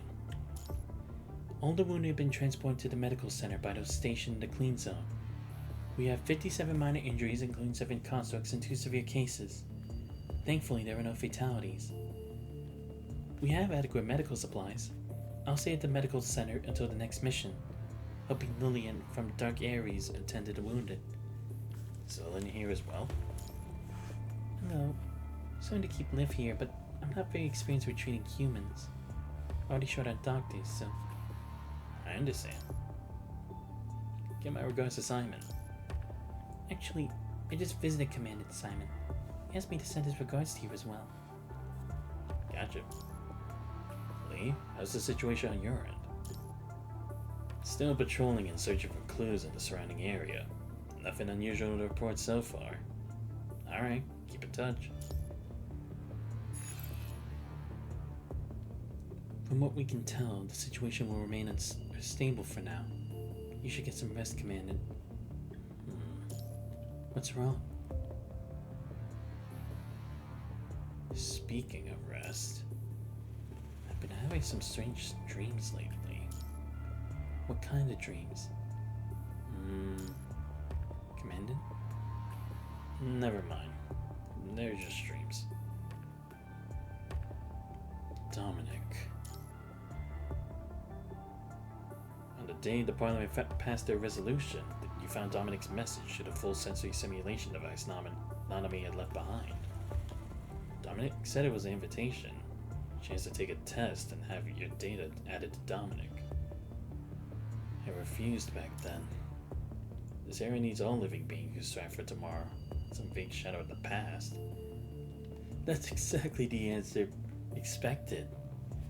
Only with such resolve can one earn the right to open the invitation. Perhaps your choice is the right one. Dark World fell silent. But how is this accepting the invitation though? And what good does it do for humanity to go through this? Is it like maybe by defeating this creature, whatever it is, or this entity, we'll be able to unlock the Clean Tower maybe? But then what would that do as a whole? even after everything that happened, refusing to become Dominic still not something to regret. At least I shouldn't make any decisions while being completely in the dark like this. Must be more in this invitation than these few simple words. Lucia, what's the current punishing virus concentration? It's increased by 0.012% since we arrived. And it's still rising.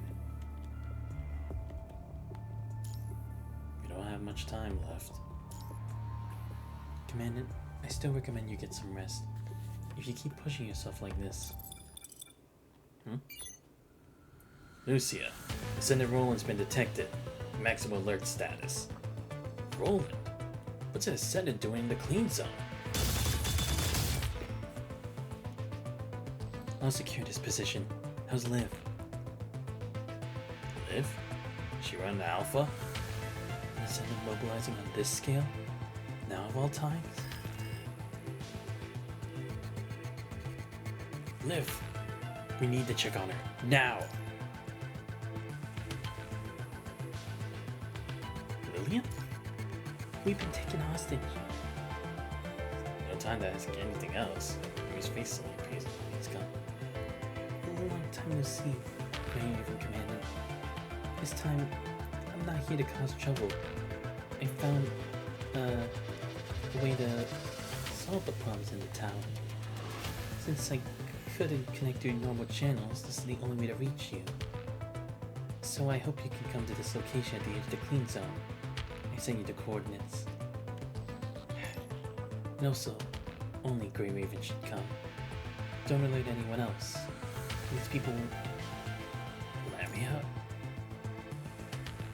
I'm telling the truth. I really found a way to fix the tower's anomaly. What I'm doing now is the absolute last resort. The last of the last. Can't we avoid fighting? Let's just talk, please. Just this once. I want to confine you alone, and Miss Luna told me to do so too, but security here was too tight. I had no choice but to... Luna? Yes. The problems with the invert hetero tower are probably connected to the Ascension network. Lamia, Liv has noticed your presence at the medical center. Withdraw now. Commandant? But you're alright? I'm fine.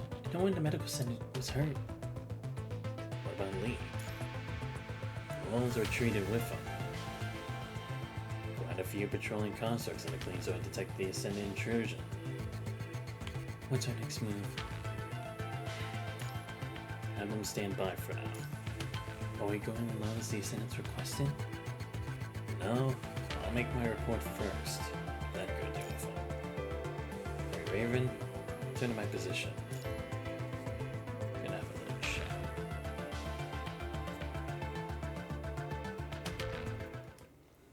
Search for Cradle, advanced team.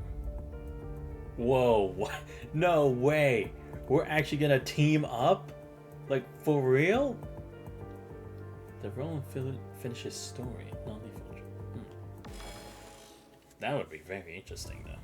By the time you reach the location Lamia marked on the terminal, it's well past midnight.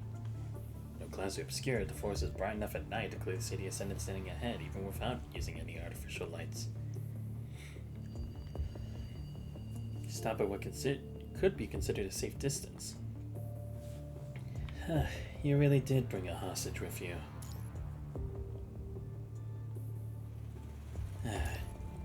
Lee, eliminate her along with the Ascendant. As you speak, Lee, Lucia, Liv, and Roland across from you all raise their weapons together. Wait, why? Would you just save me? You gave yourself away the moment you spoke. Lower your weapon, Roland. Xanthus isn't going to kill anyone. True enough, but we have to go through the motions. It'd be pretty disrespectful to the Grey Raven commanded otherwise, right? Ah, right. Yeah, because I was like, nah, that's not Lillian. That's Lamia disguised again, isn't it? Lamia somehow bewildered drops the disguise. Commandant, let's hear what they have to say first. Given our relationship, I'll share some intel as a sign of good faith. that, Luna pinpoints the exact second when the Ascension Network experienced the anomaly. Lee? It matches the time when the Dark Star appeared in Gestalt, within the acceptable margin of error. Most importantly, this timestamp can't be deduced from the data of the fallen spaceport. That's when I felt Celine leave. Something must have gone down in Babylonia then, right? That name sounds like your forum username. If only it were that simple. What do you want? I want you, Xanthos. Probably should have worded that better, Luna. Great. Bullets loaded, a blade in the sheath, and a cannon charged. They snap into alert mode. In response, Roland raises the dual guns at the same moment. Saturn Lamia keeps nodding absent-mindedly until she finally catches on to the tense atmosphere and hesitantly raises her halberd blade. I believe that providing immediate information would help alleviate the tension between us. Your action appears a little exaggerated. Well, I mean, you didn't make it clear. What I want is a mind connection, Xanthos. I need your help to stabilize my mind. What can you offer me in return? Information about the Ascension Network, including the key players in this incident, and other related intelligence. At least my intel can point you and Babylonia in the right direction instead of groping around in the dark like you are now. Are you questioning whether what I said is true? No. There's something else you're not telling me. I need Grey Raven to help me find and confront Cradle. For specific reasons I have to engage with Red Tide. That's why I need the mind connection. Also, I need information about the Inver Hetera Tower. Aren't you going to at least try to hide your intentions for the Inver Hetera Tower? I don't need to hide it from you.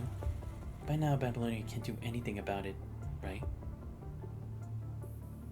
My plan to enter the tower is to resolve the troubles brought by Celine. Nothing more. If you need to discuss it with your companions, feel free to do so. Commander, this is dangerous. I know. But for now, this is our only lead regarding the Inver Hetera Tower. Besides, lingering around the tower won't accomplish anything either. Even if she's planning something, we'll only get concrete intel when she makes her move. I agree.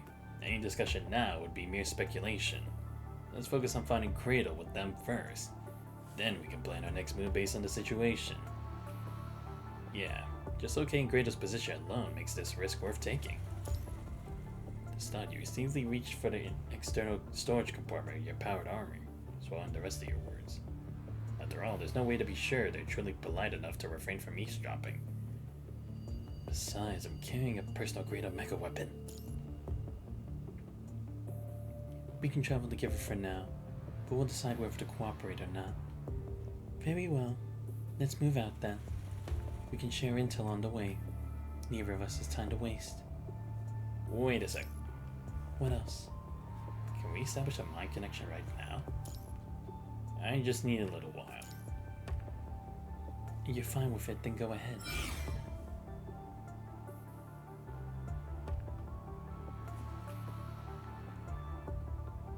Unlike the last mind connection with Red, there's no corruption seeping in from the Ascension Network. Something's definitely changed between Luna and the network. Any other questions? That's it. You alright? Me? Of course I'm fine. Get ready. We're heading out now. Ah, I see. So it's like, oh, she doesn't have as much of a connection as before, probably. Though it's only for a moment, you clearly see Luna crossing her arms, her hands tightly gripping them, fingers digging in with tension. After reporting in and completing all preparations, Grey Raven sets out with the Ascendants following Roland's directions. The group makes its way through the deep night until dawn, stopping and starting, until you finally reach the vicinity of Cradle's hideout. This Hetera Forest is pretty much where Cradle is, but I can't give you the exact coordinates because of my frame's limitations. Of course, the area we're looking at isn't too large. We might just need to search around in there for a little while. Miss Luna, please hold on for a moment. Lamia, Grey Raven, and I will soon pinpoint Cradle's exact location. Me? Miss Luna, You can count on me. I'll do my very best. I'll stay here with Luna. Once you locate a cradle, we'll make our move. Alright. Making decisions for us without asking isn't a good habit. Of course, if you Grey Ravens are okay with the Ascendants moving around unseen, then by all means, stay here with Miss Luna. After all, I have complete trust in your integrity. You bitch. It's good to see you haven't changed. Dancing to someone else's tune puts us at a disadvantage. But this time they showed their hand openly. We can't let the Ascendants act alone. Commandant, I'll stay with you. Liv and Lee are going with Roland and the rest into the Hetero Forest to find Cradle. No need. I can handle this one alone. Liv and Lucia would better serve staying by your side. Don't take unnecessary lives or risks. Take Liv with you. That's right. Facing the Ascendant alone is too dangerous. Let me come with you. I should be able to help in tracking down Cradle. But then you... Don't worry. I'm wearing enhanced powered armor this time. Besides, I can go for air support at any time. Alright. Lucia, we'll leave a command in your care. Rest assured, I'll ensure Commandant's safety at all costs. From now on, we'll be the advanced team, heading into the Hetero Forest to pinpoint Kratos' exact location. And I'll be calling the shots for all operations. Of course, you're the boss. Let's go. Seriously, I never thought I'd see the day Babylonia and the Ascendants teaming up. ね Particularly Great え、 Raven. 農夫と蛇の物語を知っているかい？ある寒い冬の日、心優しい農夫は道端で寒さに凍える蛇を見つけた。彼は蛇を助けようと自分の懐に入れてやったんだ。無駄話はいい。コレドールのアジトはどこだ？そうせくこともないだろう。まずは私の話を最後まで聞いてくれ。私は心の底からグレイレイブンに礼を言いたかったんだ。君たち農夫の助けなくして哀れなる昇格者の私たちが厳しい冬を乗り切るなんて不可能だからね。もういい。同じことを二度言わせるな。はあ、せっかちだな。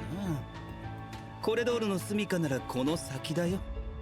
ただあの怪しい霧を通り抜ける必要があるけどね。霧の中にどんな危険が潜んでいるのか確認してきてあげようか。ここでじっとしていろ。妙な真似をするなよ、リーフ。この霧の成分と特性を分析できますか？はい。ですがもう少し接近する必要があります。サンプルが採取できるとよりいいのですが。了解です。あいつらを見張りつつ安全な状況であることを確認してから霧の分析を行ってください。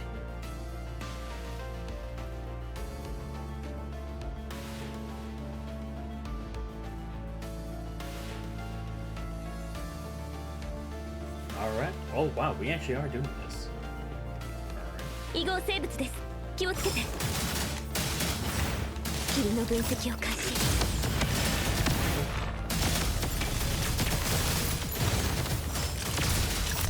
僕の視界からは逃がピエロションを見てみよう。いいかよ。僕の視界からは逃れられませんよ。もう逃げ場はあります。あなたたちの時間は僕が制する。いいかよ。これで終わりです。大したことじゃありません。時の果てで滅びよ。道具をどう使うのか見せてもらおう。痛いな。どこへ逃げるつもり？真の叫びをも今だ。クライマックス。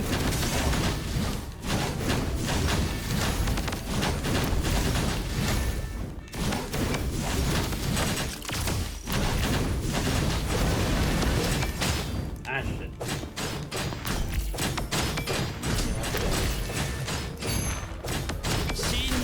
蛇を持ってターゲットロックを最大火力。今だクライマックス。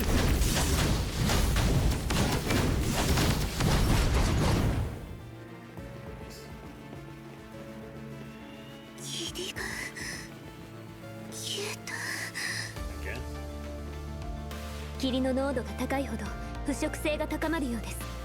くれぐれも気をつけてください。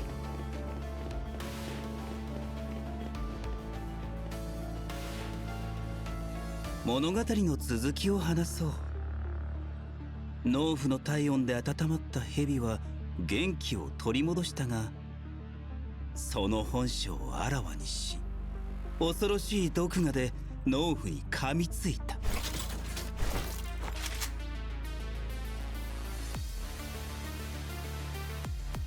の物語で少しは楽しめたかな？ Yeah, I knew. I figured there was enemies behind us. 無駄話はいいと言いました。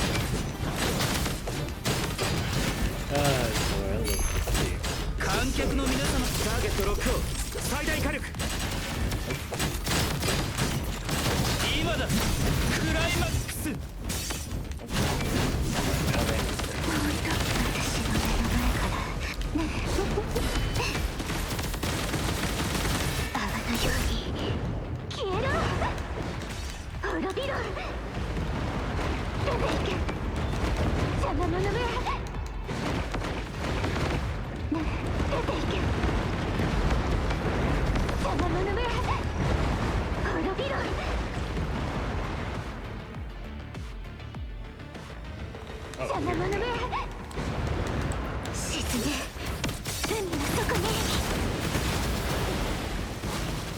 道具をどう使うのか見せてもらおう。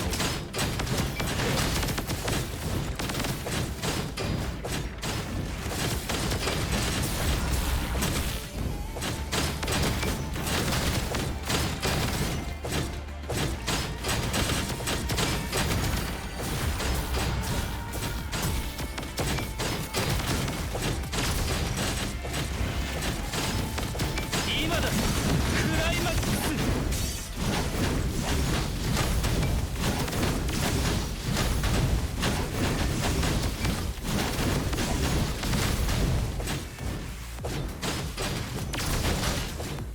観客の皆様がじっと見てるよ。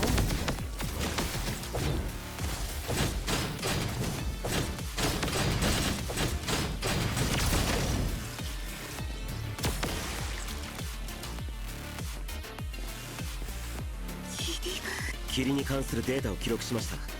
タイミングを見計らい善意の証として調査に協力するよ。ラミア、君なら泳げるだろう。親愛なるグレイレイブン隊のためにサンプルを少し取ってきてあげて。やだ。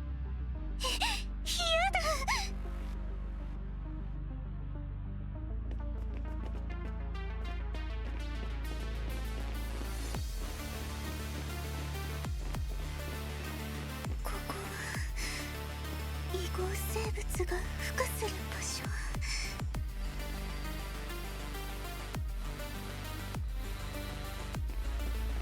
Just gonna check the past areas if it shows anything. If not, it's fine, but I just want to make sure I don't miss anything. Especially since there seem to be hidden objectives at times. Okay, yeah, I don't see anything. We can move forward. Alright, シミュレーション完了。指揮官、我々が勝者です。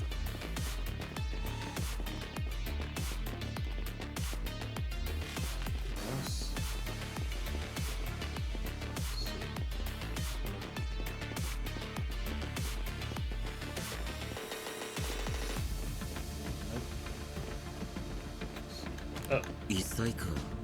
高濃度のパニッシングの中で独自かつ複雑な生態系を構成している。正常値とあの反移住強盗がもたらす副作用か。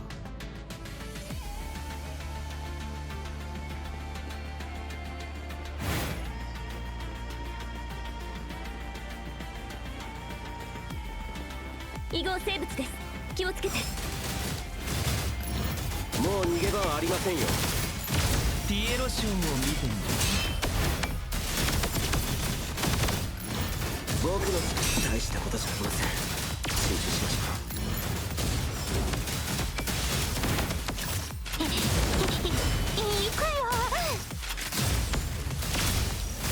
ピエロションを時の果てで滅びよ。あなたたちの時間は僕が制する。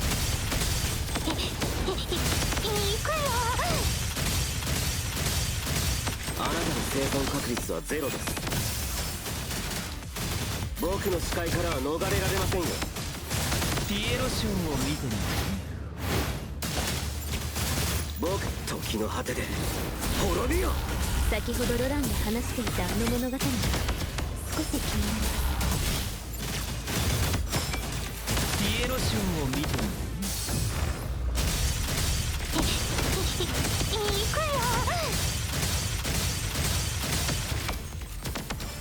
もう逃げ場はありませんよ。ピエロション。ラニアが密かに接近してきています。彼女は周囲の環境を恐れている。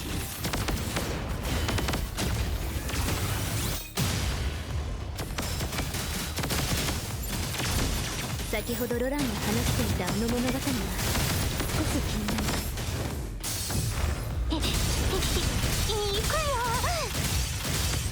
もう逃げ場はありませんよ。これで終わりです。大したことじゃありません。集中しましょう。ピエロションを見てみる。僕時の果てで滅びよ。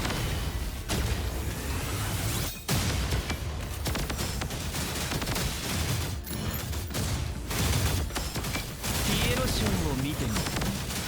あなたたちの時間は僕が制する。僕の視界。ピエロションを見てみる。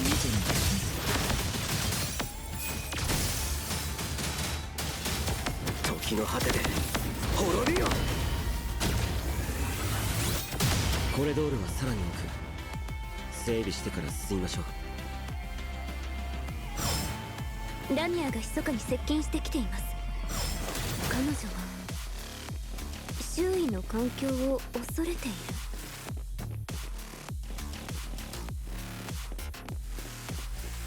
コレドールはさらに奥。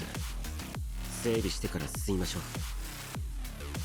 せっかくの機会ですし、もう少し異郷の森を調査しませんか？出発しましょう。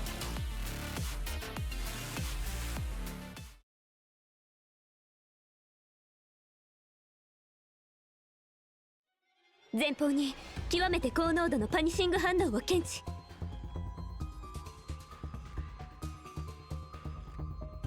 リーフ、僕は指揮官に連絡するので引き続き目標の監視を頼みます。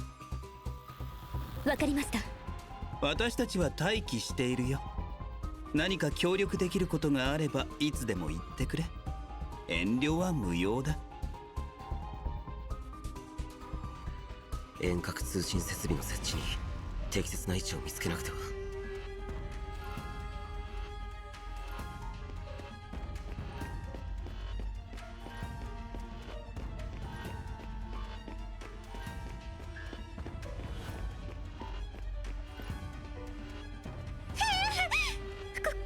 来ないで。私は何も知らない。本当に何も知らないってば。I must say, it is so weird seeing Lamia like this after meeting her in like the earlier chapters. Again, it's like I haven't seen what leads to this transformation, but I have to say it's very interesting. Alright, what about you? 私も君たちの親愛なる指揮官と話したいんだ。端末を貸してくれないかい？相思相愛、一致団結かつ親しみに満ちた道中のエピソードをあの指揮官に伝えよう。素晴らしい物語になることを保証するよ。コレドールの信号は同じ場所で静止しています。移動する気配がありません。遠隔通信設備の設置に適切な位置を見つけなくては。遠隔通信設備の設置が完了しました。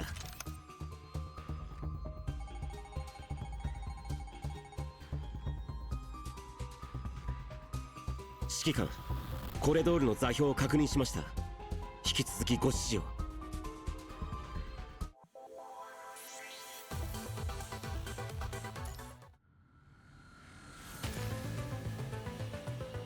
Ooh, and now the sisters team? Yo, this is already an amazing chapter. Seriously, we're going this far into it. Damn.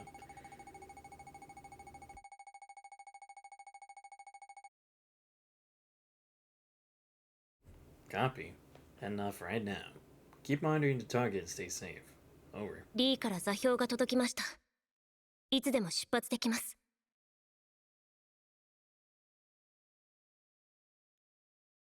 What about Luna? 彼らは無事にやり遂げたのね。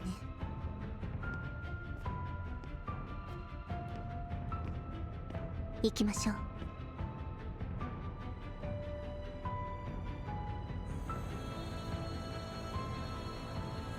指揮官、私のそばからあまり離れないでください。Oh, I'm traveling with them. Oh, that's interesting. 私たちはいずれ手合わせすることになる。でもそれは今じゃないわ。Yeah, yeah. 昇格ネットワークの波動がより激しくなった。I also love how I can hear 急がないと。dialogues like this. Alright. Oh wow, I got really fast. Okay.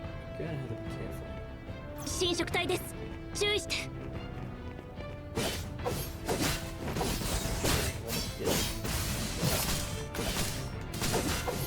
Ah, damn it, not an FPS guy. Great.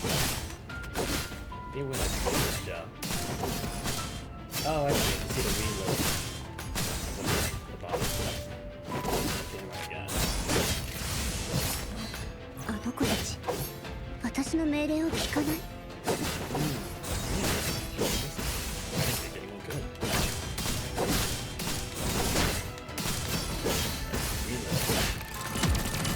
これ以上ここに時間を費やす必要はない。さっさと片付けます。 Oh, there we go. 霧から離れて。 I know, I'm away.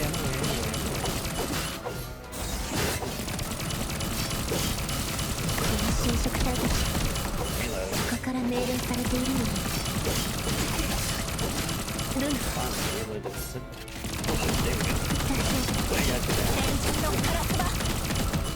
侵食体の信号はすべて消えました。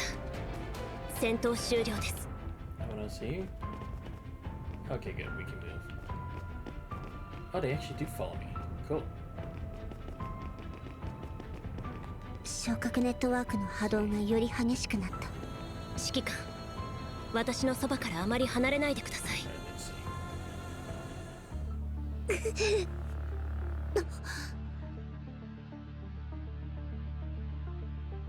言うまでもないことだけど、これはあくまでも一時的な協力関係よ。 Come on. We've teamed up once already. Of course. Alright. Let's keep moving. Oh, wait. Reload. 指揮官、私のそばからあまり離れないでください。私たちはいずれ手合わせすることになる。気をつけてください。あの霧には強烈な腐食性があります。 I know, I'm not 注 gonna 意 get な too さい。 close. Oh, there we go. There we go. Reload. この一撃で。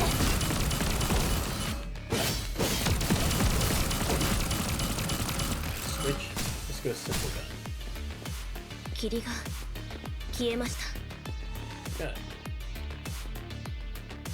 Luna gun. 昇格ネットワークの波動がより激しくなった。急がないと。 Moving. Let's go. Keep moving.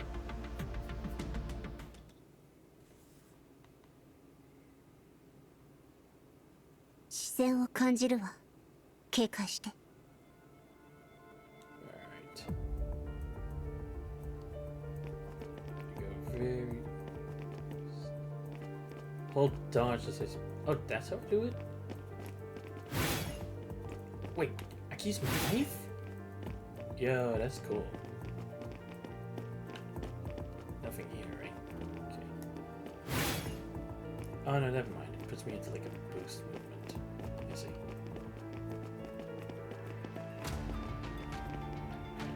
All clear. この高さ超えられる？ Not doing it. 手伝いが必要なら言いなさい。カラスバには飛行機能があるので問題ありません。指揮官は私がお連れします。 Don't worry about me.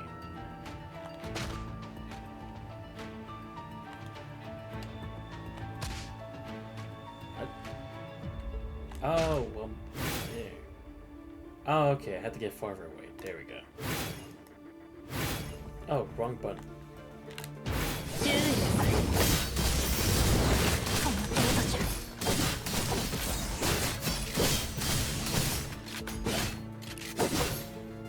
Oh, shit! Reload. What? You were in contact? Wait, what? Oh, fuck me. Wait, when did it happen? Ah, fuck. Or is this like telling me that Cradle's here?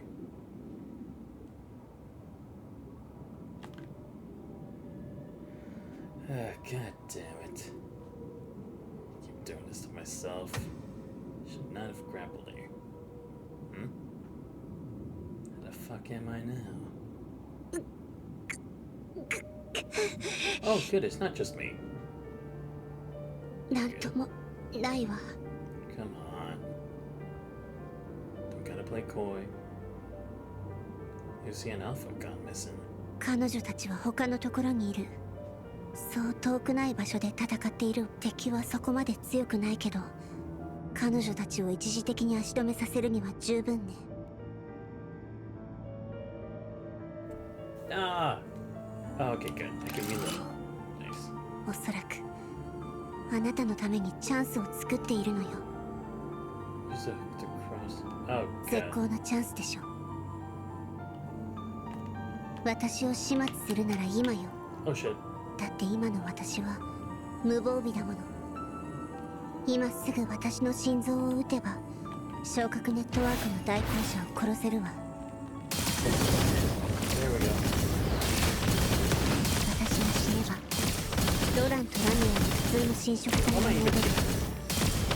あなたたちにとって残っている姉さんだけにも姉さん、あなたに対する少しの信頼を利用すれば Oh, shit. これ通りに濡れ衣を着せられる。その後に姉さんがこれ通りに共倒れすれば最 Do you 終 like the 的な first 勝 person 者はあな cycle? た I よ。 actually do. I think it really does for me. I can kill you. Then what? Think I let Grey Raven face Celine? I don't think I need to remind you either. So the true enemy is eliminated. We remain allies. But yeah, I do like it, honestly. Again, it gives me the feel of just like how murky, dangerous, and eerie this place is. Again, I may not be an FPS guy, but at least it's simple this way. 彼女たちはこの先にいるわ。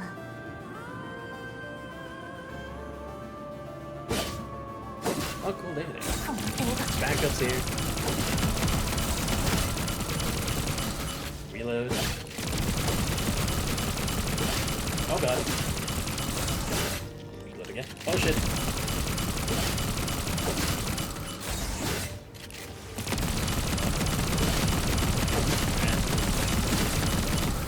Good thing I got a lead to make this こ done. んな程度じゃ。 What's up? 了解。指揮官、お怪我は？ I'm fine. What about you? Just some scratches of the outer armor. That being said, Plume cannot sustain high intensity combat like this anymore. 私は大丈夫です。進みましょう。私からの提案なのだけれど、姉さんは無事よ。こちらにはまだ準備を整えるだけの時間はあるわ。 Let's take a break before moving on, Lucia. What? Oh god, not again! Wait, where is it? またジャミングが。God damn. No!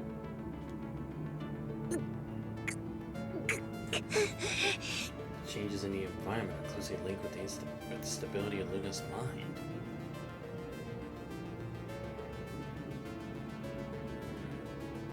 Oh. Come on. 何 Oh. 勝手にして。ただし、協力関係の間だけよ。 I see. Because the corruption is still getting to her, because she's still trying to use it to maintain her power. So I have to calm her down to neutralize it a bit. Nearby is slowly お stabilized. そらくそれを制御できる一部の権限を私が取り戻したのね。意識界が落ち着いてきたからかしら。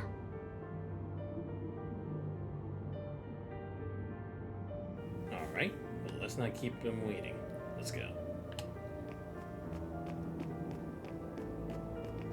Okay, how the fuck do I get through this? No. Don't worry. I'm trying to figure out how much far I can. There we go.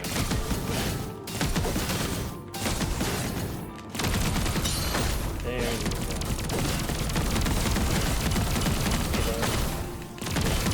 Oh shit! この程度じゃ。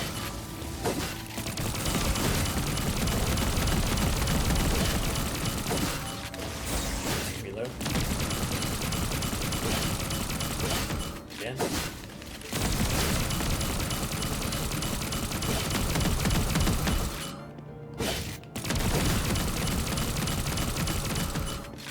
There. Now we gotta go through this way. Okay, yeah, dude. Fuck me.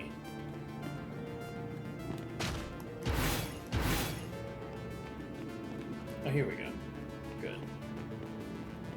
Okay. Now. Bitch. Shit. この程度じゃ。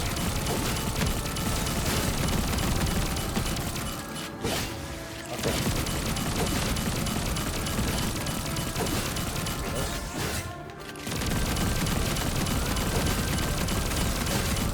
There we go.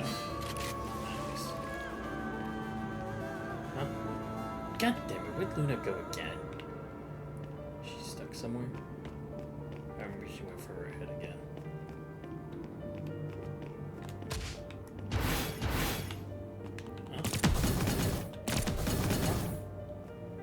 Huh? Oh. They're already down. Must be yep. Would have been your work. 姉さん、ルナ大丈夫？あの指揮官が意識リンクでサポートしてくれたわ。礼を言っておくわ。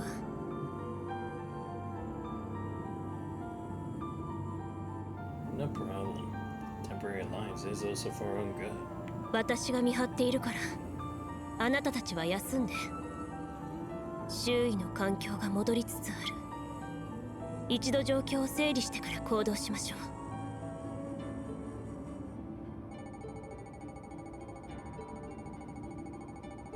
指揮官、先ほど通信チャンネルに強烈なジャミングが起きていましたが大丈夫ですか？支援が必要では？ Just some minor incidents. We've already resolved them. Rest for a bit before regrouping with you. 了解です。随時連絡します。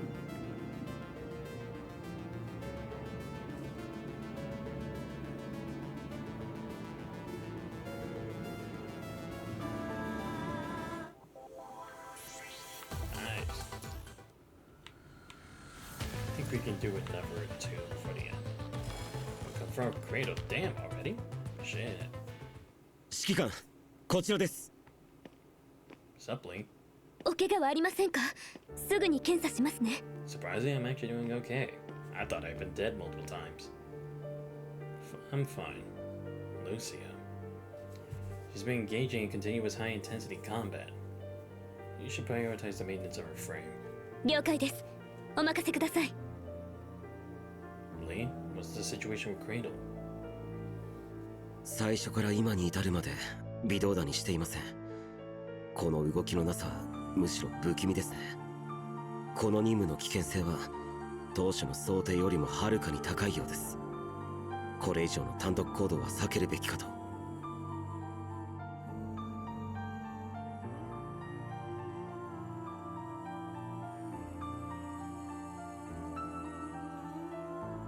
コレドールは赤潮が進化するための生態系において重要な役割を担っているようです。赤潮を徹底的に根絶するため効果的な方法を見つけないと。ルナたちとはしばしの協力関係ですが、決して警戒を怠ってはなりませんよ。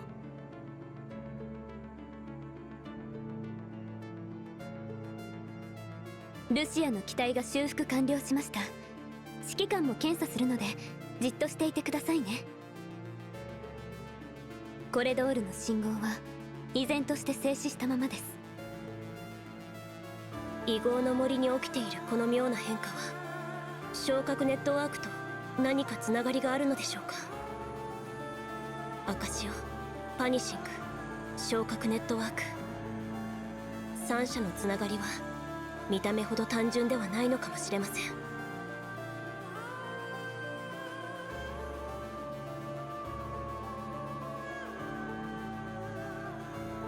And again, this is kind of like how I would envision how Punching Grey Raven would be if they actually made it a VR game. I mean, I doubt they would, but if they could, I hope it looks as good or maybe even better than what we already have.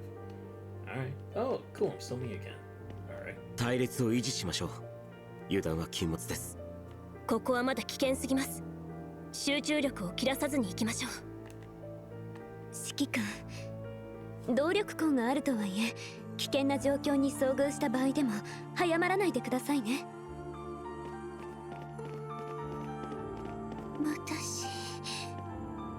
私は無事だよ。だけどあなた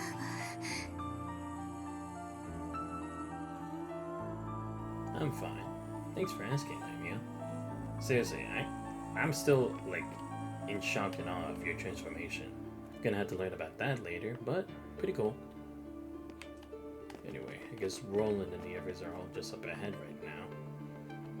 Alright, let's go, team.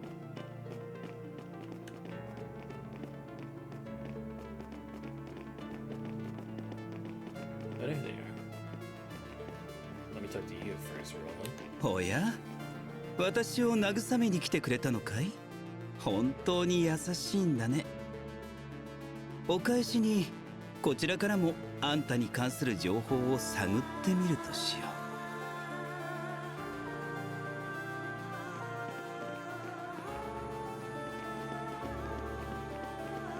う。準備はできた。じゃあ彼女に会いに行きましょう。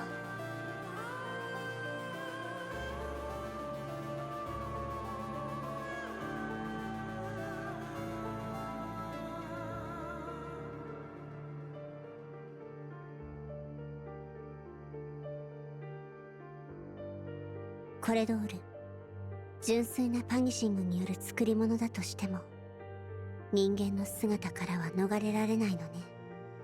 行きましょう。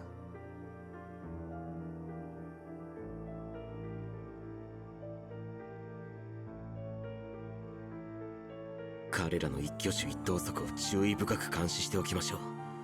コレドールだけでなく昇格者も。彼女がコレドール。指揮官、くれぐれも警戒を緩めないでくださいね。Oh, that's right. I keep forgetting. Barely anyone's actually ever met Cradle in person. It's only been me, Wanabe's Kohai, and Teddy as well. That I think about it. Huh. 彼らの一挙手一投足を注意深く表情は役者の一番のメイクなんだ。そこのお嬢さんを見てごらん。なんて人懐っこい微笑みだろう。人数で言うとこっちに部があるから怖がるのはあっちのはずだよね。 I don't know. She is one tough nut to crack. Like seriously, she beat my ass 5 times before I got one victory from her. But I appreciate the enthusiasm. Seriously, it's so weird seeing myself teamed up with Lucia and Alpha. あの異合生物のことを信じているんですか？まさかお互いに利用しているだけ。彼女の目的と手段には気を止めるつもりよ。ここまで来てもあなたの計画には賛成できない。危険すぎるわ。信じて姉さん。今回限りよ。何かあったら無理やりにでも連れ戻すから。分かった。その点は信じてるわ。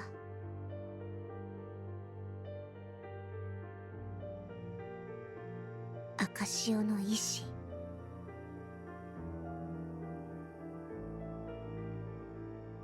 わざわざおいでくださったというのに、人類文明のマナーでおもてなしできないことをお許しください。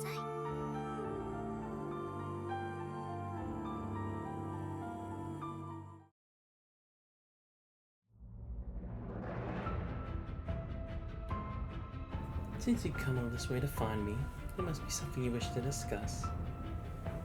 How did you know that we came specifically to find you? I can read your memories to a certain extent. Any mind susceptible to the punching device is accessible to me. So you have difficulty assessing me and Commander's memories. Indeed. Wait.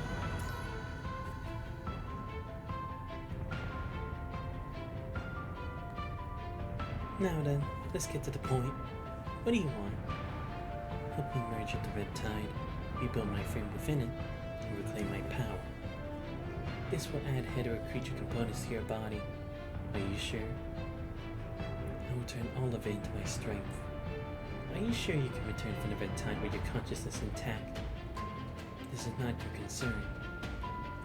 What could you offer me? You already know that. I'd agree to this deal if it were anyone else. But you... Surely you've got more to offer, right? What do you mean? Wait. It seems Luna is also in an unstable state due to the Ascension and fluctuation she mentioned. She seeks to harness Kratos' power. Should we try to do what Lamia mentioned earlier? Are you referring to the egg she mentioned at the seaside? We can't rule out that possibility. It's our chance. Wait until they do stuff. Once Luna turns her attention to the hetero tower, we'll strike a cradle. It's too dangerous to keep a hetero creature that can control the red tide alive. Fine, but what if the deal doesn't go through? You've brought an even better gift along. How about you hand over that human as well? Of course not.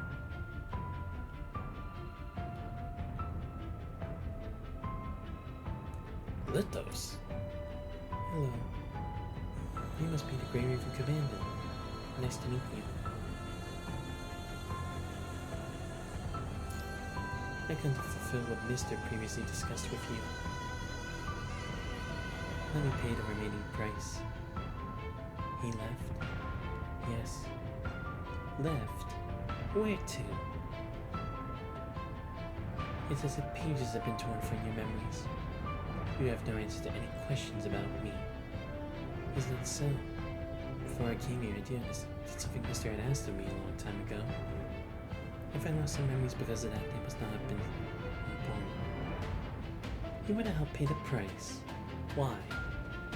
Because Mr. has already left us. Please, accept the 3 of us as your subordinates. Where is Lilith? She took Mr.'s belongings and left to pursue her own goals. Oh? Then why didn't you follow her? Given her personality, she wouldn't accept someone as blind as me. Are you truly Lithos right now? Yes. The next instant, Alpha's blaze at Lithos' neck. If Voodoo hadn't just managed to intervene, Lithos could have been reduced to a lifeless corpse. Before you kill me, may I ask you a question? If you could go back in time, would you kill me before I met Ravage? he wasn't your only victim. Do you really think that without me ravaging everyone else wouldn't have made it and found a happy ending? My only task is to deliver this bargaining chip to Miss Luna. Whether I survive after that doesn't matter. Like you, I'm ready for it. But before that comes, I just need a few more days to find my own family. Your only wasn't family. Yes, only recently I heard news about it. This thing that grants me these few days, I'm willing to give up everything I've accumulated over the years. When you're ascending, I'll be able to sense my location at all times. And my life whenever I wish. You'll get your answer once I come out of the Hetero Tower.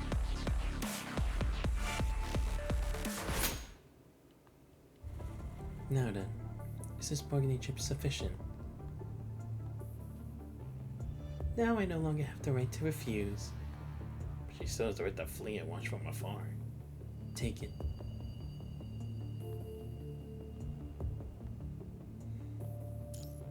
I see now. Agent Zero. It seems our goals align, Agent Luna. Come with me. I'll help you rebuild your frame within the Red Tide.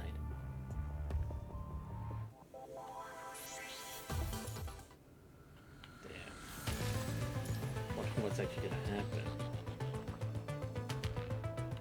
Oh, it's shifted to different points now. Okay. I might as well start with this again. No longer turn a blind eye. Breaking point.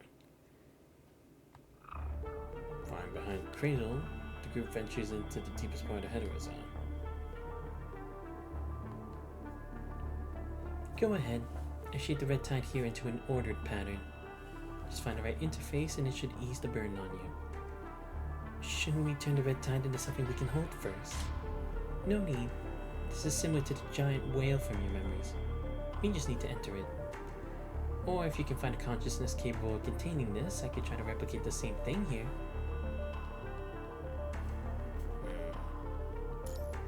But I've heard, when humans die directly in the Red Tide, their consciousness rarely stay intact. Converting the mind to be safer. There's no need. Establish a deep mind connection with me.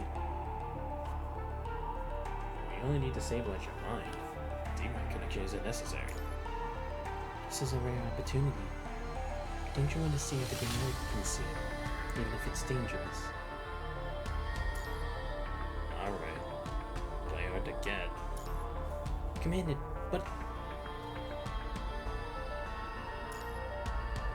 It looked like she was about to say something, but her eyes shift between the surrounding ascendants and the Hetero Tower and her shrine of purple mist. The engine finally sets back to your side, considering all over the place. However, establishing a deep mind connection with an ascendant here would leave me immobilized as well. I still can't be certain what will happen to you after you enter the Red Tide. If you're worried about traps hidden in the Red Tide to deal with the Grey Ravens, wait until everything is confirmed before initiating a deep mind connection with me. This is meant to benefit you. For now, just focus on getting ready. Let's get started, Luna.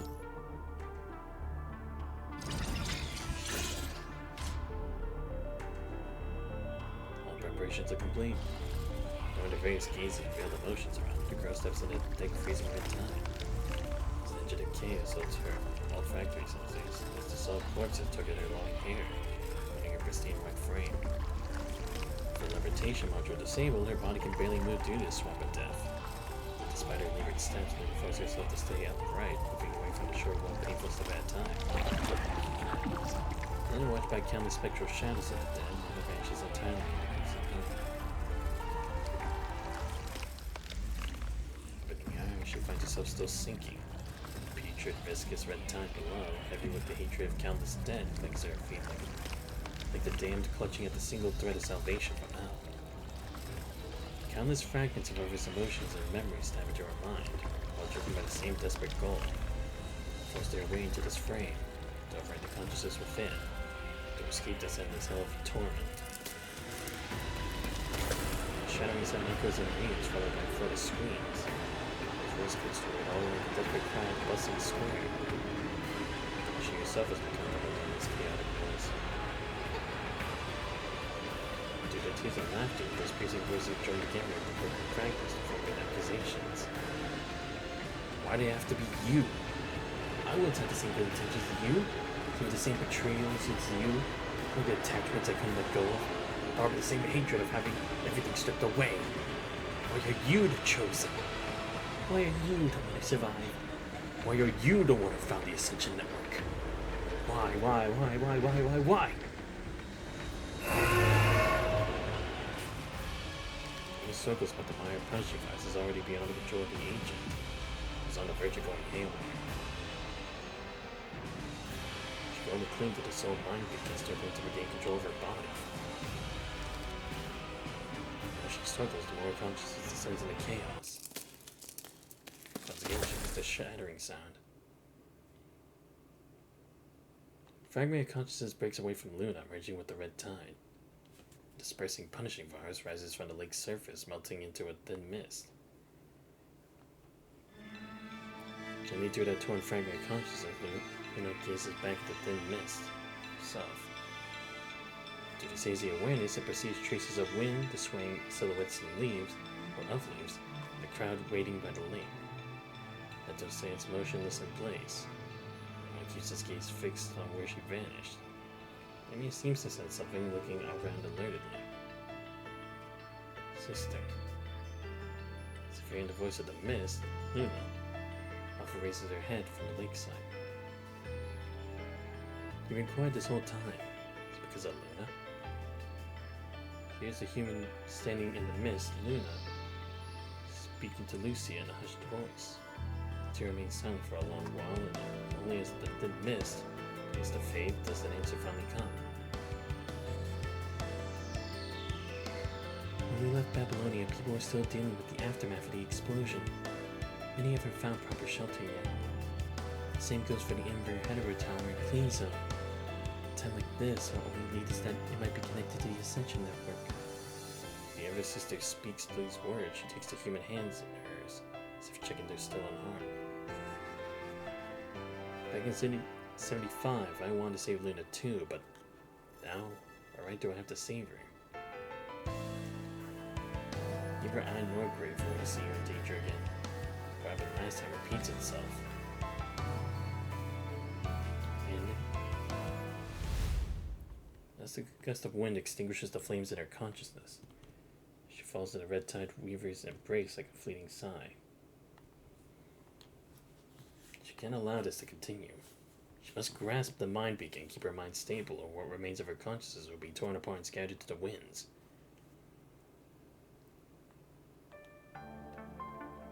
The fleeting moment of chance, the weaver of the red tide sees the consciousness with all defenses stripped away. The deep knowledge once glimpsed by the agent flows into Kratos' eyes. The will of the Ascension Network. Agents. Consciousness data. To think the inner layer could be this simple and direct. How fitting for human civilization. This can hardly even be called a will. As our understanding grows more complete, a strange thought suddenly invades Kratos' mind. If the Ascension Network truly operates as she has glimpsed, then if I use the Red Tide's properties to simulate Luna's composition, can I create an existence equivalent to that of an agent? No, it's not that simple. Kratos does begin the race. Red Tide's ability to simulate and replicate isn't omnipotent. Otherwise, Kratos would have long since used his power to create copies that defy logic, but why make things so complicated? It is now in Kratos' grasp. She could use the Red Tide to shred Luna's consciousness and implant the concept of Red Tide into the frame to create an existence similar to the Red Tide projection. Then advance to Luna's destination, complete the trials meant for her, and claim the agent's authority. Or perhaps, go even further. If only. A non-existent, unneeded heartbeat begins to quicken as Kratos' gaze grows deeper. After all, there is no risk-free endeavor. She need not act.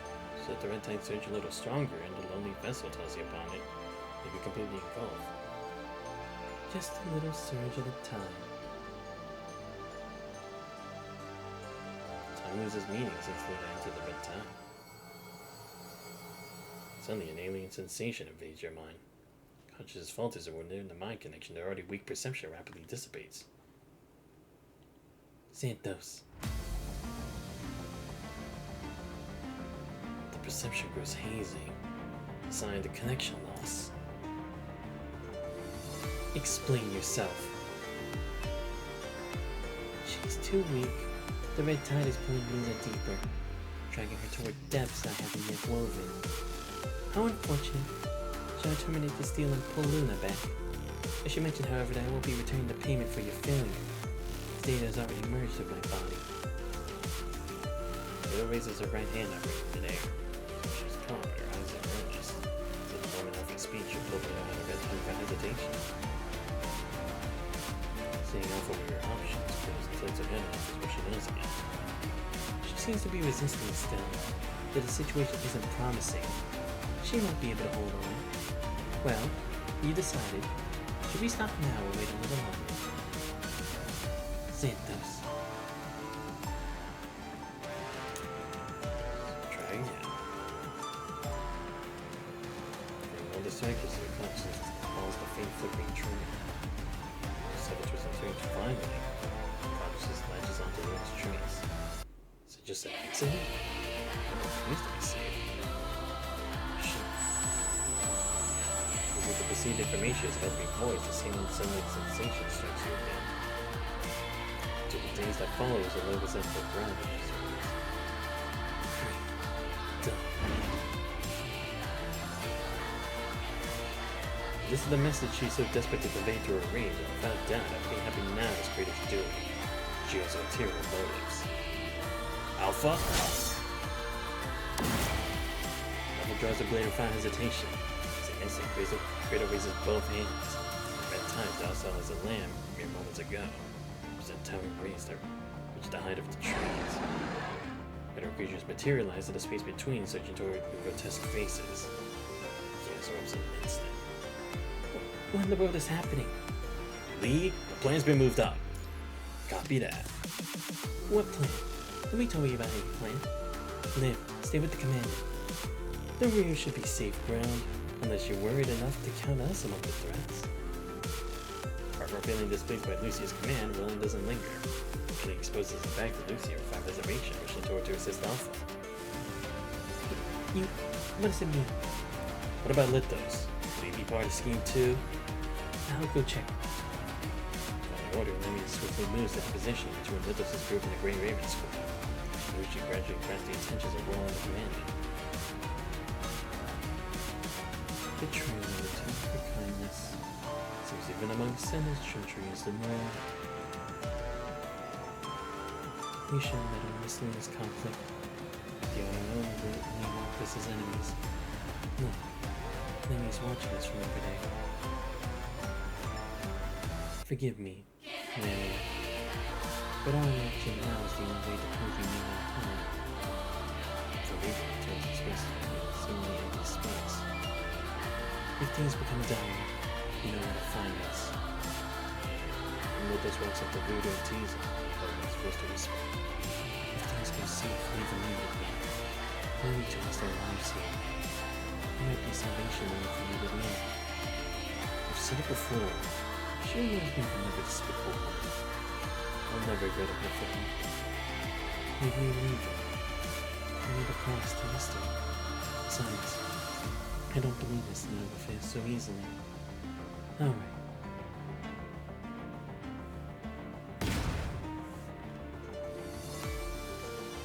Found the guns and the bullet, Alpha's blade falls, shredding Bitter to pieces. Moments later, she rises again behind her creatures. But against 6, Kratos shows no signs of fatigue. As they recover by Red Tide, the odds of victory are firmly in her favor. Your perceptiveness, I must admit, it exceeds my expectations. Don't be daring, Miss Luna. It was improvised after all. Perfection wasn't exactly on the agenda. Cradle. From disdain or sheer indifference, Cradle rises again, really ignoring without finding her ally. The role of those I've encountered on my journey, anger has been the most frequent and the most meaningless. Whatever I choose to do, none of you can stop me. With that said, Brave Commander, shall we have a chat? What are you trying to say? Just give me a little more time. I can offer you everything Luna can. After all, there's really no reason for Greyraven and these things to work so closely together. Or to mutual benefits, right? Not everyone fully grasped the meaning of the first part of your statement. The divisive intent of the line emphasizes different.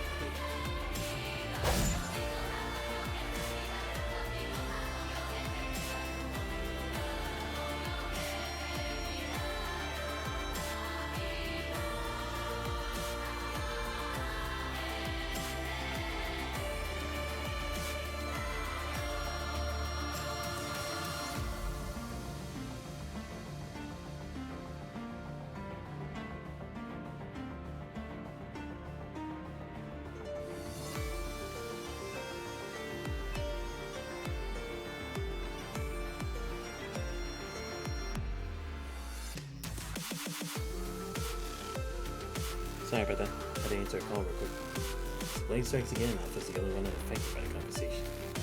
We have only one target right now. Focus roll. Flourish of her blade, Alpha flicks away the hetero creature remnants. He sweeps across the Grey Raven squad before coming to rest. Even as enemies, we know each other well enough right now, Xanthos. There's no need to deliberate this long.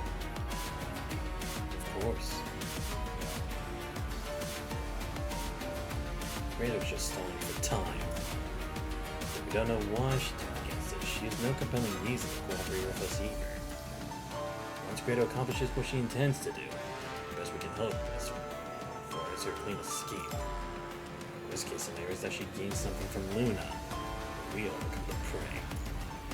Xanthos, I trust Luna, but this is Kratos' territory. She won't yield it without a fight. The mind connection hasn't broken, has it? No, I've been trying to maintain it.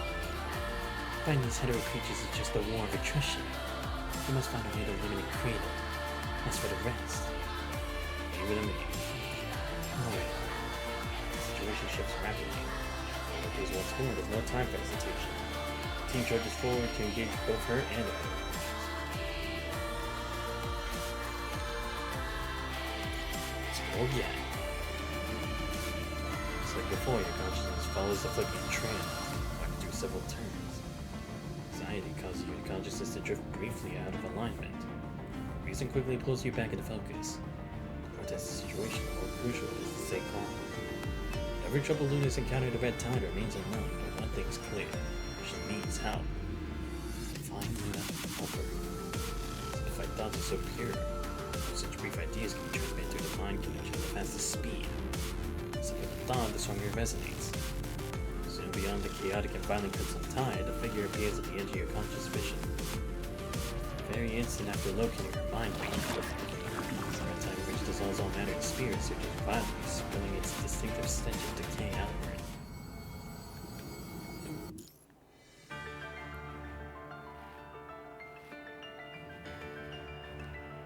She raises her hand silently, freedom. Still stunned when Alpha arrives just in time to block her path. This method won't work on it. Before she can finish her sentence, the punch device in the air crystallizes into countless spikes, impaling Cradle. And his lips curl up to her, while her eyes dance into infuriated amusement. Her different hands close gently. The hetero creature's form at the punching device is completely shredded into fragments of its original material. With a good sneer, she tumbles into the Red Tide. She's not completely destroyed. Just as Kratos' fragments are about to fall into the Red Tide, they're met by humanity's answer, the Omega Weapon. The last silence reclaims everything. Clearly, the battle is pushed it to her absolute limit. Luna. Thank you for your final help, Xanthos.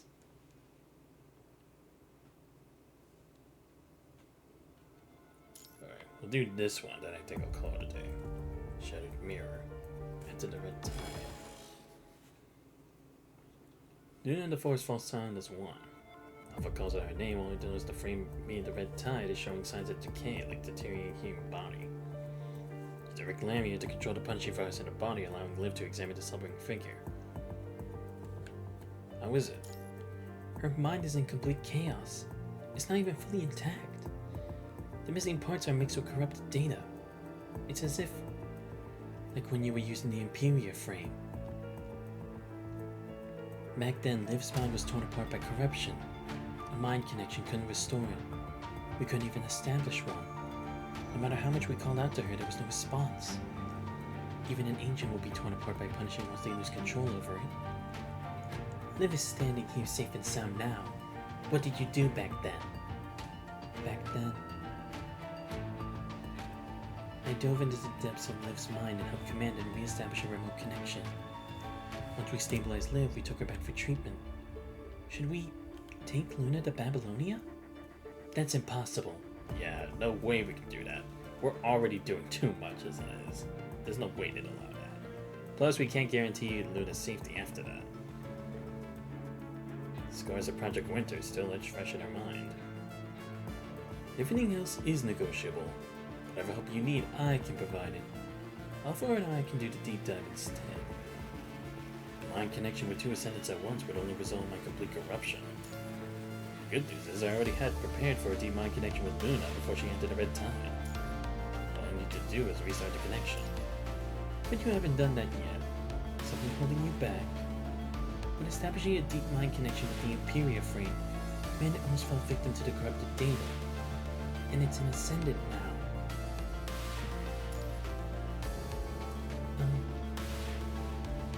The corrupted data mainly comes from the punishing virus, which can be controlled by ascendants.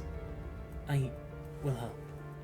I'll temporarily put the punishing virus eroding Miss Luna into a stagnant state to buy you some time. You can perform such precise operations? According to the file, most ascendants in Luna's faction use the punishing virus as their primary means to attack. I only learned how to do this recently. Vonnegut? That's impossible. Don't tell me the Ascension Network taught you this. That's more or less how it works. Great. Anyway, you can trust me on this. As soon as frame continues to decay, soon she'll return to the red tide. I think it's because she still can't fully control this frame. Not that she could in her current state anyway. She experienced in the red tide how she managed to force her way out and how she seized that fleeting moment to counterattack. All this remains unknown. After moments died, you get gray hair for none. If anything goes wrong, just cut my deep mind connection quickly. Leave it to us, Commandant. Let's begin.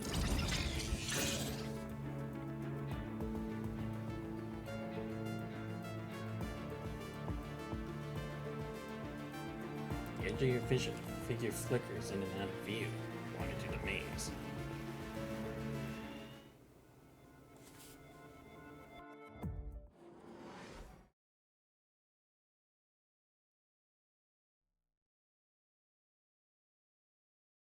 信頼と失望を繰り返すだけなのに、なぜ再びこの道を歩もうとするの？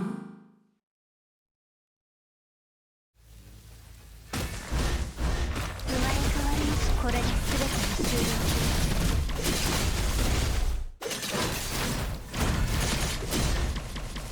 滅び与えたの。これで全てが終了する。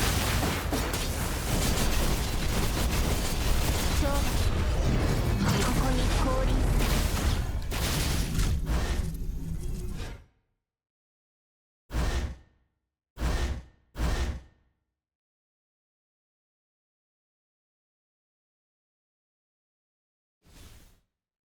これで全てが終了する。生まれ変わりましょう。これで全てが生まれ変わりましょう。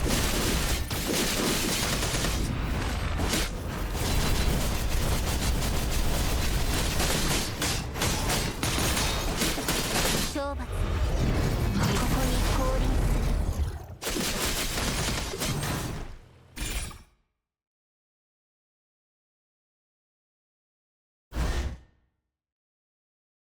引き返して、この先あなたを待ち受けるのは多くの嘘と苦痛だけ。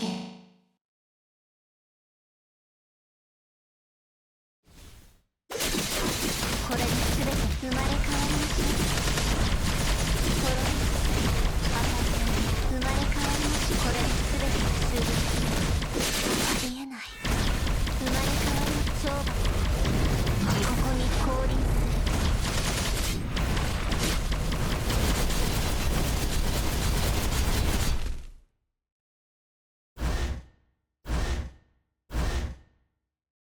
忘れたの？手を伸ばすたびに裏切られてきたはず。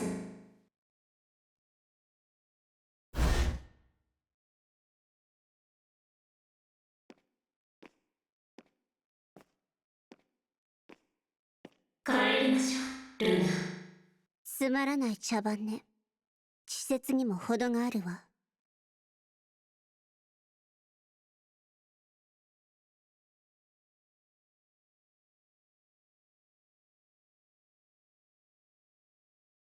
始めるわよ。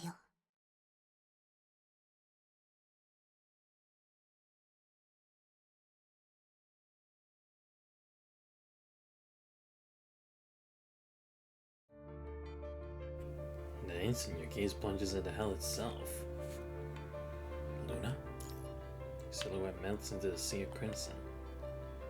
Only through my eyes will you understand this place. See as the mind beacon once more, synchronizing your vision with Luna.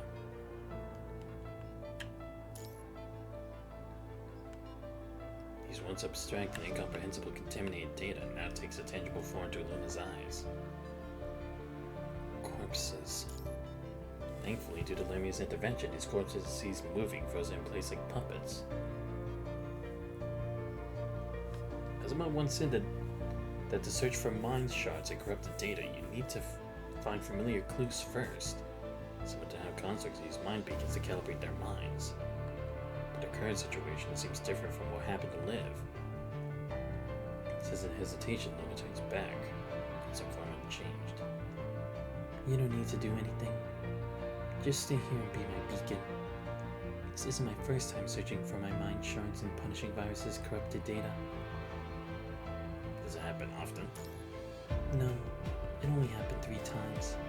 The first was shortly after I became an agent. Punishing isn't merely a tool for agents. It's like fire. One small mistake can tear its users apart. What does it feel like? At first, I just felt my mind filled with thoughts that weren't my own. Later, it's like being trapped in a dream I couldn't wake from. A fragment of my consciousness drifted into someone else's world. I slowly forgot who I was. When you weren't around, before things became irreversible, usually my sister who would wake me up. But this time we faced a red tide, and a level of corruption. Even she agreed that I should seek you out. Wow. Change wordless glances and follow Luna deeper into the unknown. After trudging through an endless expanse of crimson, your vision becomes wary and strained. The girl finally kneels before a corpse. Found it. So this time it's here. Jenny takes the corpse's hand in hers.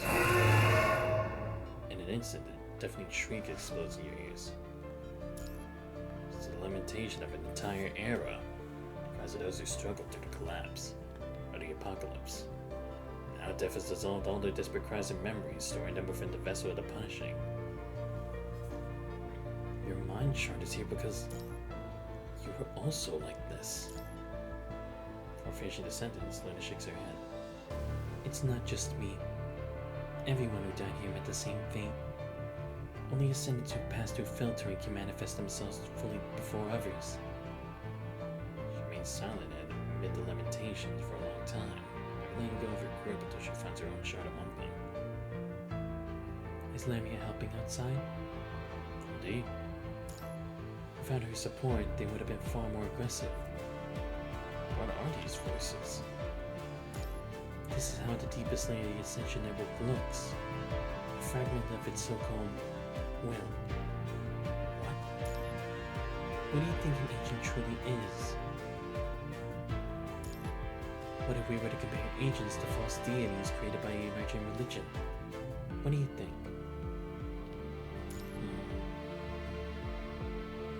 I too once misunderstood these noises.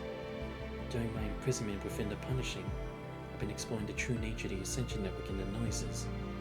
Of course, my current findings wouldn't be possible without the help and information provided by many others. You mean Roland Alpha and the others? Indeed. And there's also Vonnegut. This is a long story.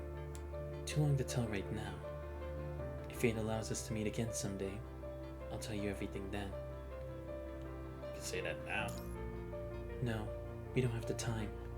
In every sense of the word, there's no time to tell you everything that happened during the journey. Don't worry. I'll still share the findings of this exploration with you as a Central Intelligence. Because I do not want this to be our final collaboration.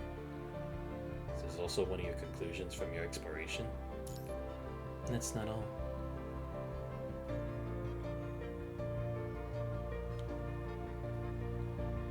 Even you, an agent, can misinterpret the manifestations of the Ascension Network? You've been exposed to the corrupted data from the corrupted before, haven't you? Back when it was you. Were you able to understand that corrupted data back then? It's far too chaotic. It was the same for me. Back then, I wielded the power granted by the Ascension Network, and I could not comprehend its true nature.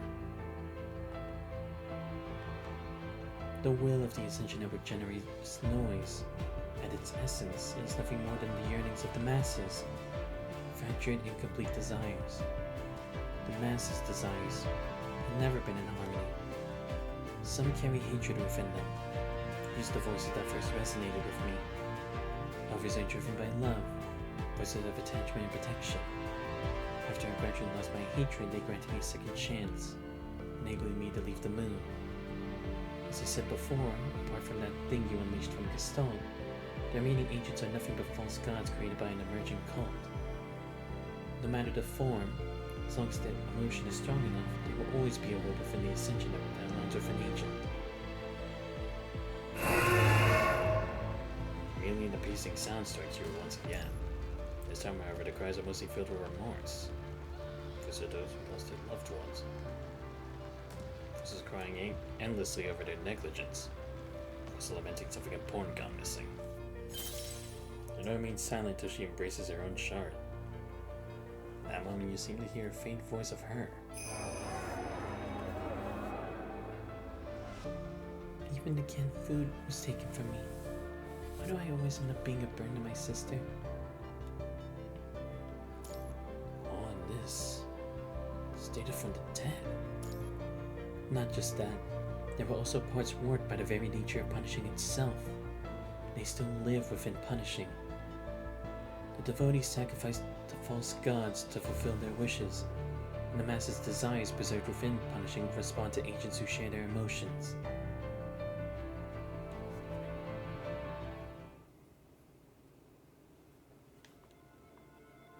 What exactly is this filtering all about? After the information of the dead emerges with Punishing, they believe they passed through filtering and survived in this form, calling out to their companions in solitude. Punishing needs more information, whether from the living or the dead.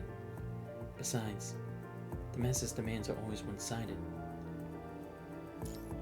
While some seek vengeance, others long to protect. With every new god, collective hopes find yet another path to follow. Don't you think? But Celine, who you mentioned. Her origin is similar, the shadow left behind in a cluster of hatred. She has become what she is now, because most of the deceased whose information remains in the Ascension Network, their final emotions were dominated by hatred. She's like my mind replica, causing problems similar to what my sister had back then. But I'm an agent. I can't sever my connection to the Ascension Network like my sister did. I see. In other words, the will of the Ascension Network is actually the information of the deceased. It's not unified. It was more like a religious group. A congregation of those who shared similar wishes and emotions. Ah, I see. I guess now it makes sense why it's like these guys can resonate with it, because they were all people who have technically been reborn from their original selves, whether it be as constructs or humans.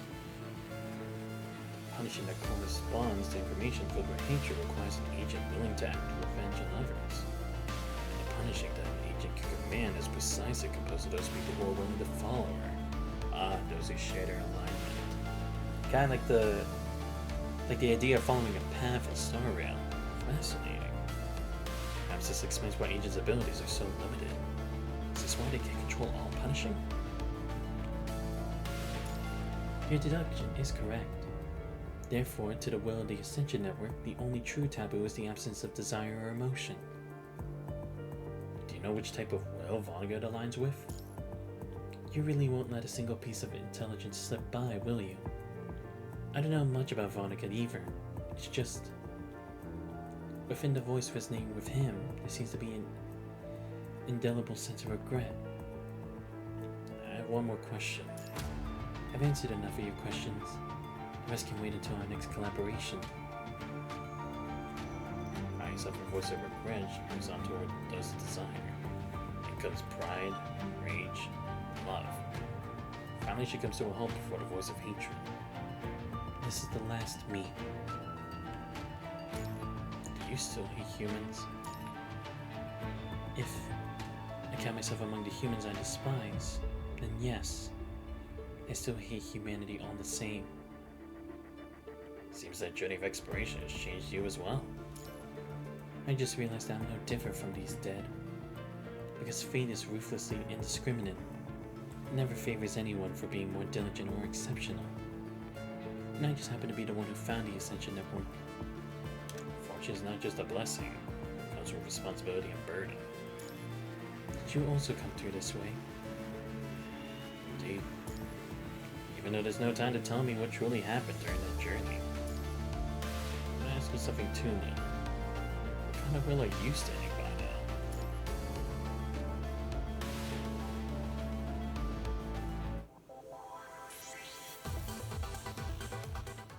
Damn, I want to continue this, but I probably should stop because it's like I'm gonna actually get ready to head out for class soon. So that's gonna be the end of the stream. I gotta say, really good chapter, honestly. Especially like, I never would have thought in a million years that I would team up with these guys. Like, seriously, teaming up with the Ascendants, actually trying to solve this situation. It's crazy to me, but I do love it all the same. Yeah, next time when we get through this, we should be able to finish the chapter, I think. I'll have to check it out. 5. Okay, let me do 4. Let's get this last one. There we go. Now I've got everything. Alright, completed my Operation Guardian stuff in a week. Nice. Just wanted to get that out of the way.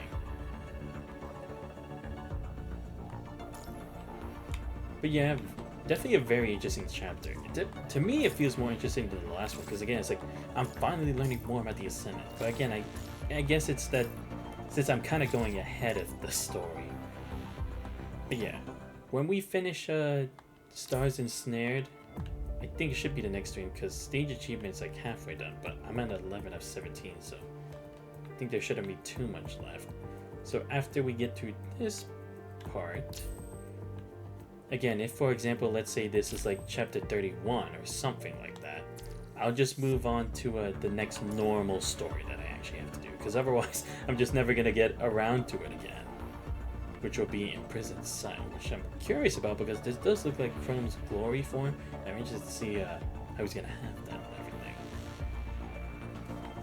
But yeah, pretty cool chapter so far, chapter 30, let me say that. But again, of course, the world government's still not really taking any responsibility for making this stupid decision themselves. But again, I guess we don't really have like seen the results of what happens when we finish off this thing at the Inver Hetero Tower. But hopefully it's like the world government realize how stupid they really are. Again. But anyway, let me give a huge shout out to Guardian Soulblade for showing up to the stream. Great to catch up with you. And like I said, guys, I won't be streaming for the rest of this week. I already put out the message on Discord and on my Twitter that I won't be streaming the next couple days. I should be able to come back on Sunday to do a stream. I don't know, like I said, depends on how I feel, like if I'm all tired out from MagFest or if I still feel pretty good even after that, to do a Honkai Star Rail stream. And then we'll see where we go from there. Because I want to finish that up before I can only have to focus on the games that I'm currently playing. Like, or that I'm going to be mainly focused on, being Final Fantasy VII and Punching Ray Raven. But if you guys do enjoy the streams but you're not already following the channel, please make sure you leave a follow. Much appreciated. I'm trying to hit 75 followers before the end of the year, since we already hit last year's goal as well, just like the year prior to that one. Check out my YouTube channel where I post out all the VODs, and subscribe there as well if you haven't already. And join the Discord as well. I've chatted with you guys off stream and getting recommendations on games you think I'd be interested in, or just to chat.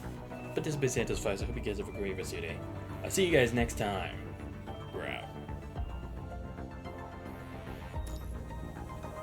物事の本質、それは私たちの道を分かつ。交わるのも一時的。でも未来がどんな風に変わるのか、そして構造体、昇格者、パニシング、人類が皆共存できるかにかかわらず、あなたが望む道を私も共に歩むわ。